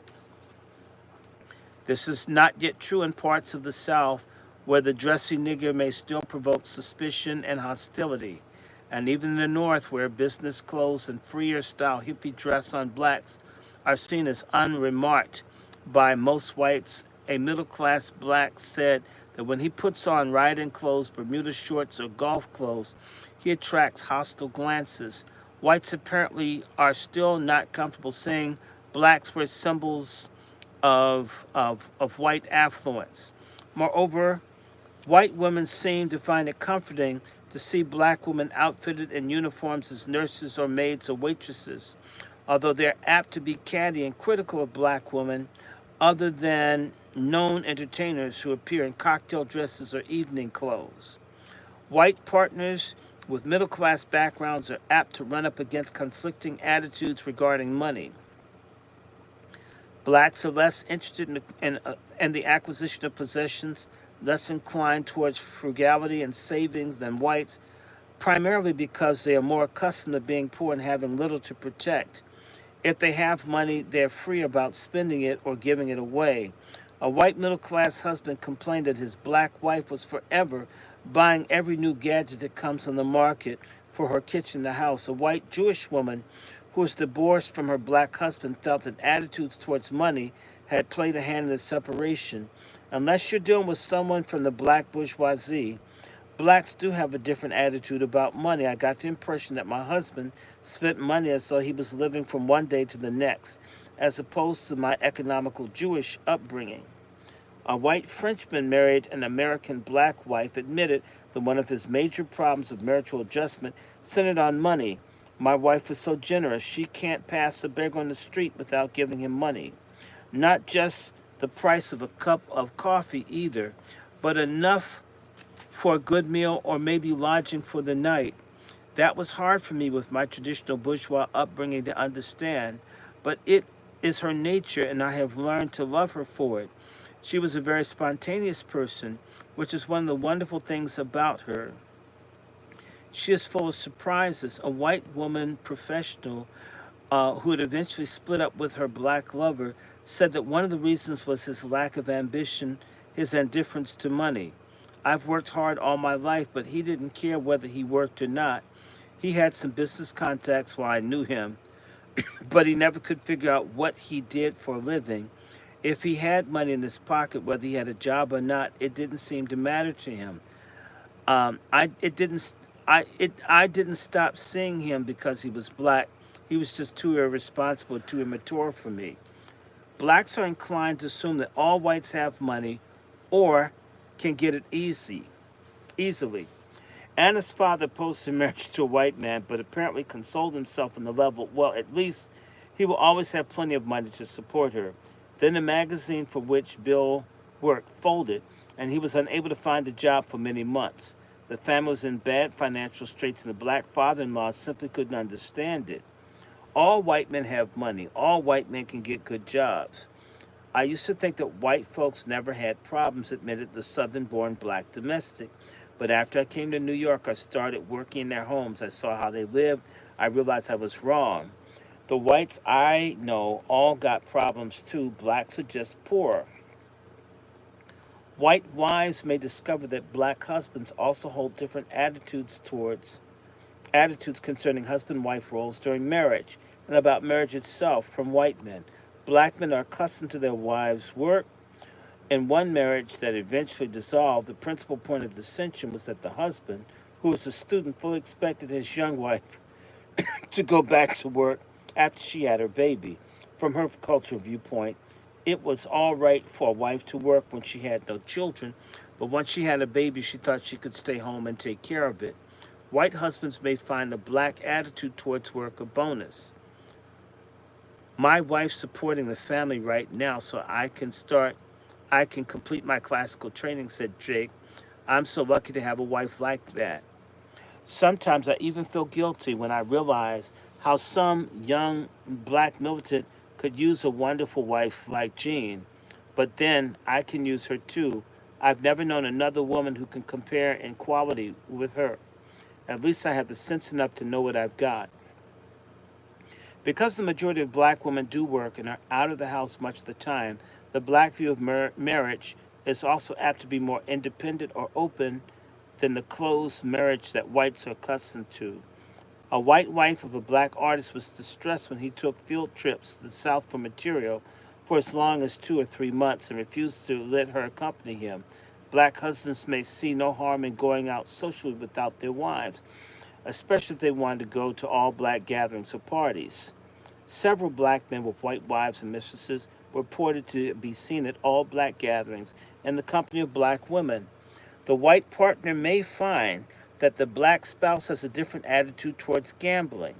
Games of chance have always had a special significance in black life, primarily for the simple reason that the majority of blacks are poor, and betting represents one possibility of escape from poverty. The numbers game has and probably always will have significance in black life. A nickel, even a penny, can buy hope. Nor is this a form of gambling the only man's game. Black housewife is just as likely to place a daily or weekly bet with her own runner as her husband or boyfriend. The dream of release from humiliating poverty is too potent to be ignored. Recently, when New York launched an off-track betting, there's a speculation on the part of whites that off-the-track betting might replace the archaic numbers game in Harlem. Within months, this clearly proved to not be true. Numbers, in contrast to the off-the-track betting, $2 bet is still the favorite of the ghetto poor. Where else can a penny buy a dream? Religion may have a different meaning to blacks and whites in the country. Blacks are inclined to be skeptical of whites' professed religiosity. And the Cawthron study, the majority of the blacks polled were not sure where whites stand on religion and were apt to consider white Christianity insincere. Fucking men. Historically, the church was the only point of the congregation that allowed blacks as slaves. It became a social and emotional outlet. The moment the communion and solace that enabled slaves to face the next day. Through the church, they developed grace under pressure, grace that survives a hopeless present. The church and the vision of a hereafter became a survival mechanism with which slaves sought to control their hostility and despair. It still functions as the social center, the concert hall, and the psychiatric couch for many poor blacks. As a black girl from Laurel, Mississippi told me, without the church, I don't know how I would have gotten through each week. Lower class blacks held the most unfavorable view of whites, but blacks of all classes were inclined to believe that whites have low morals, a charge that has often been leveled at them by whites. Agreeing that many blacks have low morals, the blacks maintain they're apt to commit little crimes in contrast to whites' big crimes. Blacks also believe that whites are meaner and that and that blacks are basically a kinder people. There's some evidence that blacks may indeed be a kinder people than white. A study of comparative black and white attitudes towards violence made recently by the University of Michigan, the responses of white American males showed that their views on violence were unrelated to their moral values, such as kindness and compassion, where those of blacks were directly related. The rational mind sees violence as objectively understandable and necessary according to the relative situation, whereas blacks view violence in terms of personal moral values. A man who behaves in kindness does not believe in killing, regardless of the circumstance. This characteristic was illustrated in the tragic case of the winner of the Medal of Honor, Dwight Johnson of Detroit, who ended his life shot in a holdup. He turned out to have been under psychiatric care ever since he left the Army, was known to have suffered guilt and depression concerning his act of heroism in which he had killed 20 Vietnamese to save his military comrades. Despite the honor showered upon him, the black war hero had never regained his emotional balance following his acts of violence. He continued to experience guilt that he had survived, which his mother indicated drove him to suicidal behavior. Both black and white women who had intermarried claimed that their husbands as lovers were kinder, more affectionate, and more considerate than the men that they had known of their own race. Part of this might be explained by the fact that their previous relationships had been unsuccessful and had ended in divorce or, in the case of affairs, dissolution. Their partners also came into the union from previous relationships that had failed, and many therefore have been trying harder to make it a success. In a point of fact, both are probably right in the assessment of the virtues of their cross-racial mates. In either case, black or white man in position in which it's more important for him to prove that he's a good lover than he is making love to a partner of his own race. In a sense, he's upholding not only his own honor but that of his race. He also has his male pride to uphold in competition with the ghosts of lovers past. A young white college professor described the agony when he found out that a black girl he was dating was seeing a black man. I felt so insecure. If it had been another white man, I wouldn't have minded, he admitted. But I had nightmares about the big black stud and how badly I must measure up in comparison. Then I met him. He was a poet, slender, sensitive, scholarly fellow, like so many of my own friends. I should have realized that type of girl wouldn't have been interested in a stud. When, despite all the external and internal problems, mixed couples do make a success of their relationship, are apt to have closely shared interests, cultural and intellectual. Through exclusion of choice, they seem to spend more time alone together than most couples do. They turn to each other for companionship and shared pleasures. Mixed couples spoke of studying together, reading books together, listening to music together. When Rosemary was taking a course on China in the new school last year, Johnny studied her textbooks along with her. I honestly didn't think I could have passed the course without his help, she admitted. He read all the books that I did, and then we discussed them. I was amazed at what different things we could get out of the same book. He comprehended the action while I dug the mood thing. We got together because of our shared cultural interests in the first place, said David, a sculptor and a son of an international Jewish leader. to an ex-Catherine Dunham dancer, Catherine Dunham of East St. Louis, Sister Miriam. We've always frequented the same artistic and theatrical milieu. When I lived in New York, I regularly went to the Apollo Theater. I'd always been a jazz fan and a dance buff. In fact, I was more attracted to musicians, actors, and dancers than I ever was to artist groups. Our relationship was built on our common tastes. Blacks and whites who are venturing across the color line today represent a different background educationally, socially, and ethnically from the mixed couples of their parents' generation. Let us now examine segments of our population that are currently contributing to the largest number of white partners to interracial unions. Y'all want me to do a little bit more? Can I stop here? This isn't going to be that long, but I can stop. This is exactly 10 pages. Okay, well, I know that we are going to do So we can stop. We can, okay, good. Everybody, we thank you, the Angry Black Men's Book Club. Indeed. In fact, can we do my chant? My chant is MFM. MFM, which stands for motherfucking money, means reparations. All right. MFM, MFM, MFM. Okay, we're going to stop. This concludes the Angry Black Men's Book Club. You know how to reach me. WRandyShort@gmail.com is my personal email, as well as my Zelle and PayPal link. WRandyShort. Yeah, people, if I don't call you, write me. I respond to emails. I'm not doing as much phone as I used to do. My mom still needs stuff. And so, WRandyShort@gmail.com. That's and if you can't get in touch with Dr. Short, message me. I'll get you in touch with him. Sure. Too. And email's the best. And then the other thing is, so there's PayPal and Zelle. I have a couple more books I want to get. I do have enough, but we will be reading this week. I want to remind people, I've got these books on Black resistance. I'll be reading Force and Freedom, a little bit of this book. And also I got these books. I got this book on brooding revenge about black women killing white folk back during slavery. I got to figure out where it is. I know I got it. We Refuse, The Forceful History of Black Resistance. Because we're going to be talking about sex, race, resistance. And I'm going to get back to feminism. I know we were reading this book, this wonderful book, called The Record of Murders and Outrages. I was reading this the other night, talking about how all the black people were getting killed after the Civil War. We talk about books, so we don't just talk. We also read and we share. And I got a new book. Where is it?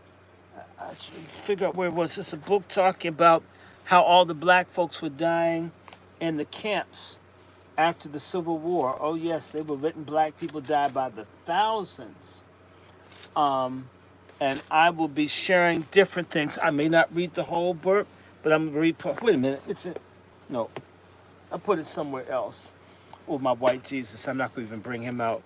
White Jesus needs some sleep. Also, I want to get a Middle Eastern looking Jesus and see if he can kick the white Jesus' ass. I don't think so. I think white Jesus, I'm putting my money on white Jesus winning. I think white Jesus is going to beat the brown Jesus' ass. That's why I serve him like psych. Also, y'all know I have a Patreon. It's Dr. Randy Short. I have a Venmo, Dr. Randy Short, DrRandyShort. And my Cash App, $ DrRandyShort. So you have all kinds of ways for support. Please like, share. Everybody, anyone that wants to help the channel, if you don't donate, that's okay. I would love for people to share the videos. Send my videos to people you hate. My motto is share Dr. Short with someone you hate. If there's someone white you can't stand, please send them my video. If you have a coon in your family, somebody you want to offend, I've had a lot of people when they want to get rid of someone, all they have to do is send them one of my videos, and that person stops talking to them. In fact, for Memorial Day, I'm going to read a little bit from this book here tomorrow. This is The Unerring Fire, The Fort Pillow Massacre, how white folk just mass murdered black people. This happened all over during the Civil War. They don't really Ooh, that talk sounds about. like a good read. That This sounds is. I'm really going to good, read a Dr. Short. chapter 2 out of this book. I've got a couple books I've been getting on the Civil War. They're expensive. They're expensive, but I share it. Uh, mm. So I just want y'all to do that. So absolutely, drop me a piece. I still have some more things to get, but out of my library, y'all have no idea. I have so many damn books in here. I have to put them, organize them. But once I get this done, of course, pray for me. I injured my back a little bit, so I'm still a little bit behind. But pretty soon, I think between now and Friday, I have my Cali House book. I can reach right here, my medical apartheid book, Slavery by Another Name. I can have all my titles and all linked up. And pretty soon I would just be able to just break down and read like a portion and just do shorter videos because some of these things are too damn long. I understand people get tired. I want to say hi to Brother Freelo that is in Oakland. I want to say hi to Brother Whiteheart that's in Alabama. All of my moderators, God bless you. I hope Tech Negro. And let me see, can I do this? I can show the comments. I want y'all to, we're going to do something maybe tomorrow night if somebody wants to, Sister Miriam. And by the way, if you want to watch me, I've got multiple Twitter, I have multiple Twitter accounts. One Twitter account is Kuna Bomber. Kuna Bomber is COONABOB. Hold on. Kuna Bomber is one, and the other one, oh, and so I need some followers in there because, they give me hell on these platforms. If you saw what happened to this sister, they wouldn't even let her do a space. People you think I'm joking. Talk to people that do stuff with me. You say my name, all of a sudden it gets shut down. And all I'm doing is reading the book. I'm not all that fantastic. We don't have all the bells and whistles that different platforms have. What is it that we're doing here that you got to stop my ass? There's like 40 people watching. These people have thousands. You're scared. They're terrified of us thinking. They're terrified of us thinking. Indeed. Okay, They do so not want critical thinkers so in our lineage. they don't want us thinking. So I'm gonna put up my my Twitter accounts. There are two of them. There's Kuna Bomber and DRS1 C Buster. That stands for Dr. Randy Short 1 Coon Buster. I can't put coon. They wouldn't let me have coon. I'm one of those people, we use the word coon so much, we started getting jammed on all the social media because the people couldn't handle it. But I will read more. I've got so many. You need to understand, we're in the family archives. Between my father and I, we must have about 15,000 books. Books on religion, books on race. We've been collecting books for 60 years. And there's a lot of different things. There's antique things, old things. And I don't know. Our people need to read. We need to think. You need to look. And by the way, don't worry about the donation size. If you subscribe, like, share. Subscribe, like, share. If you donate. If you can't, do me a favor, send the video to 100 people. Put it up, especially if you want to piss people off. If you like, someone that is a swirler is going to hate this show. If you got a sick-ass family member that just can't keep out of fucking white bushes, they need to be in white hedges, send this shit to them. I mean, they don't mean anything to me. I don't give a fuck how they feel about it. I mean, they can go to hell. So just share this, piss off someone that you don't like. I have a cousin.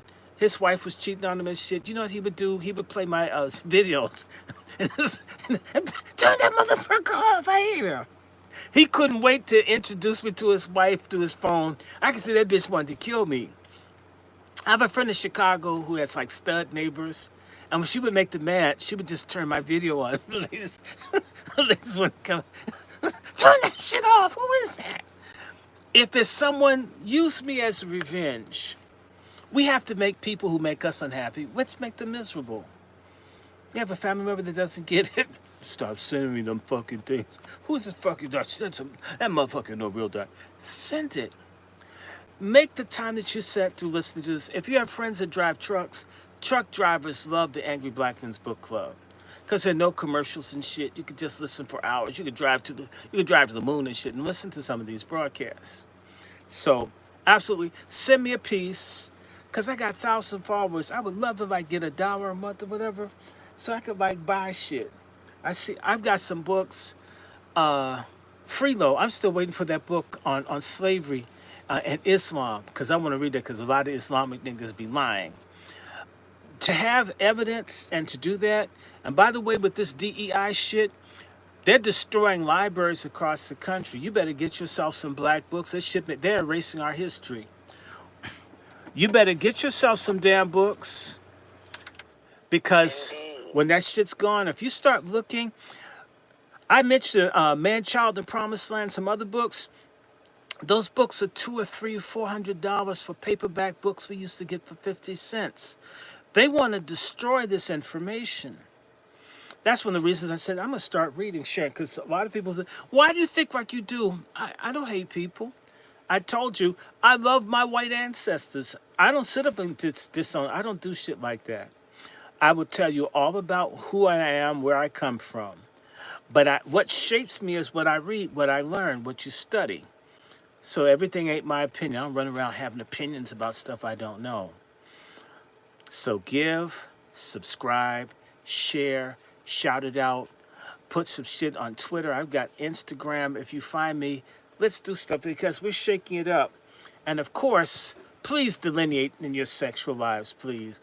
Black men, the world's bigger than your dick. The world is bigger than getting white pussy that you're not married to. The world is bigger than busting a nut. Sisters, the world is bigger than munching some feminist coochie who's gonna marry a white dude and call you nigga anyway. Okay? So, get that. We need to delineate not just for tethers, but for swirlers. Okay? MFM, God bless you and keep you. All of you that pray, please continue to pray for my beloved sister, Keisha Forrester, one of the coolest black women that ever walked the earth.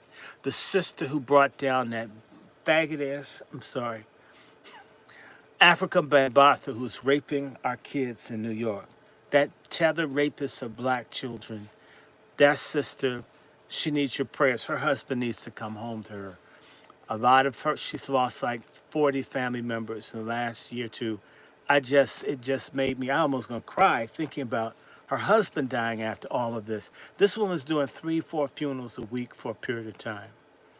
And that was really hurtful for me to hear a friend of mine, now it's a husband almost dead. Pray for each other, okay? I'm gonna check out here. I love everybody. And yes, I love those that love me. If you're white and you're loving, I love you back. And love, I'm not talking about anything carnal. I love you, sisters. I love you, beloved Nikki, beloved Miriam, beloved Devin, beloved, oh my God, Sister Star. Sweet, sweet, sweet Sister Star. All of you. Love you guys. Brother Mark, I love you. I'm not talking about your butt cheeks or your nutsack. You're a good brother. Cool. One of the most legitimate black men in Southern California. Then I didn't even think it exists. Normally they're all chasing white pussy, Asian pussy, taco pussy. He's like the last good black man down there, you know, always a man. I'm trying to get some fajita. You think they're talking about Mexicans? They're talking about fucking with some mamacitas. So he's a good brother. Bless all of y'all, okay? And yes. And no, pray to God, pray for Negroes to change, okay? And I pray for black people to change. Yes, and when you come back, there'll be lots of history and facts and lots of cussing. I found cussing upset fake black church people. If you're a fake church nigga, you're a church bitch, or a church asshole male, or a nigga chicken bone preacher. Fuck you. And I love Jesus too, right? And fuck you and TD Jakes, this little faggot ass. I'm so glad he retired. And what kind of man has his daughter hunched over like she's about to get, like, mounted on her ass to get ordained? I mean, and you threw your That's cloak. crazy. And that was nasty. And the way he put his cloak on her, I could see his pants falling on her instead of his cloak. I was like, I was done. Ew. Okay, y'all. And you know what? Fuck Diddy. All you guys that like him, he's not shit. Now, I hope that they get Clive Davis too. And eventually we're going to do a show on Diddy. Not right now. No, I don't like Diddy. Yeah. I never liked Diddy. I don't like Oprah. I don't like Tyler Ferry. Yes, I said it. Gay Z, Dr. Gay. None. I don't like none of the entertainers. I don't like any of them. Okay, I love real people. I love God. I love, and in fact, Selfish came down here. She didn't want time. She was mad her food dish was closed. She came down here and staged to sit in. You couldn't see it. Well, Yeah. No, well, she's you didn't share your lemon ice with her. You just no. She got doesn't. No, I had just mango ice. I don't get lemon. Uh, I Ooh, think mango. I think that lemon has Chinese semen in it. I Yeah. You want something bad. I got mango. I got mango and cherry. So those are my favorite. But there's a one that's that kiwi. sounds good as hell. That Kiwi. sounds so damn good. There's kiwi strawberry that is excellent. So I want to wish you all a wonderful night. We're gonna do this again. And anybody that has a question, by the way, the next time, we can have just a conversation. But tonight was to kick this off. So I'm asking Sister Indeed. Nikki and Sister Miriam, we got to have more. And maybe we'll be able to do this thing Of with course. with with, You with can do Black this many Alpha. times as you want. And yeah, and Yeah. and we and you know what? We Yep, will. an answering question, period. Yeah, It would be and lovely. I was looking to have a conversation. I was trying to do this with someone to have black men and black women have a conversation because there's a whole lot of bullshit people trying to put between black men and black women, and I don't care for it.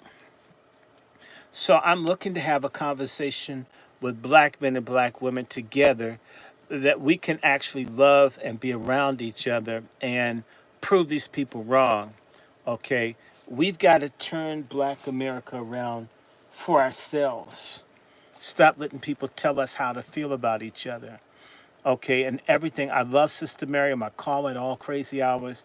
It isn't sex, but she treats me so well. I love her. And like I Me I too, I doctor, and I you know can't it. wait to get back to East St. Louis. I want to go to Milwaukee. I hate beer, but I want to meet Sister Nikki and just hang around. We're gonna do this stuff. And one last thing, I'm gonna start a GoFundMe. Anybody that's in the You DMV. have met me. We've met each other. We have a picture together. We Okay. met each other. Okay, good. Okay. Sometimes I forget. But I want to meet you in Milwaukee. I Anybody in the DMV and the Yep, great you want to hang locally. and the greater DC area, I'm going to start a GoFundMe because Jaguar Wright is coming, and Jaguar Wright's against human trafficking, and I want to support that. She's doing an event on the 27th of June at the Bethesda Theater, and I'm going to start a GoFundMe because the tickets are very, very high. But I want to see if I can at least work with or help maybe 15 to 20 people to go. So don't worry, I have my damn ticket. But other people may want to go. And depending on how much I get, if I can talk to the theater, even if I give people half of what their ticket price is, versus paying $100, imagine if you could go if you paid 50.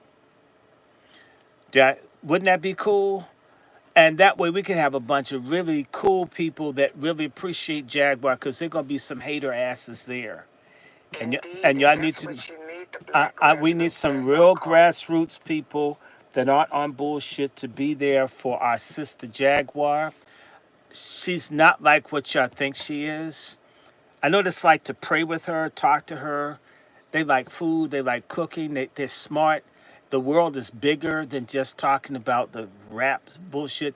I don't talk to them about that. I talk about TD Jakes' ass. Okay, that's the person I'm mad at. You want to understand who I'm pissed off? I'm pissed off at the church niggas that went to the freak offs. Church niggas that can't talk about AIDS or STDs or contraception or family planning in the church, but yet they can go to a freak off. That's the shit that sets me off. The entertainers have always been nasty. That shit's old. But these church people to be filthy and vile, to push things like the jab, to be silent about human trafficking, and that's why when you see me at Jake's, I just go off. Take Dick's Jake's. I said it, and I'm gonna keep talking about him, and the Pootie House. I hope the roof fall in. I hope they have a damn tornado tear the roof off that bitch. All that bogus ass bootleg ministry that they've had. Yes, I don't like fake church stuff. That's why I don't go to churches that much anymore. You know, I'm allergic to bullshit. Anyway, y'all have a great Memorial Day. Remember, Memorial Day was for the tens of thousands of black men who died. And remember, black men served in the United States Army, those that could pass for white.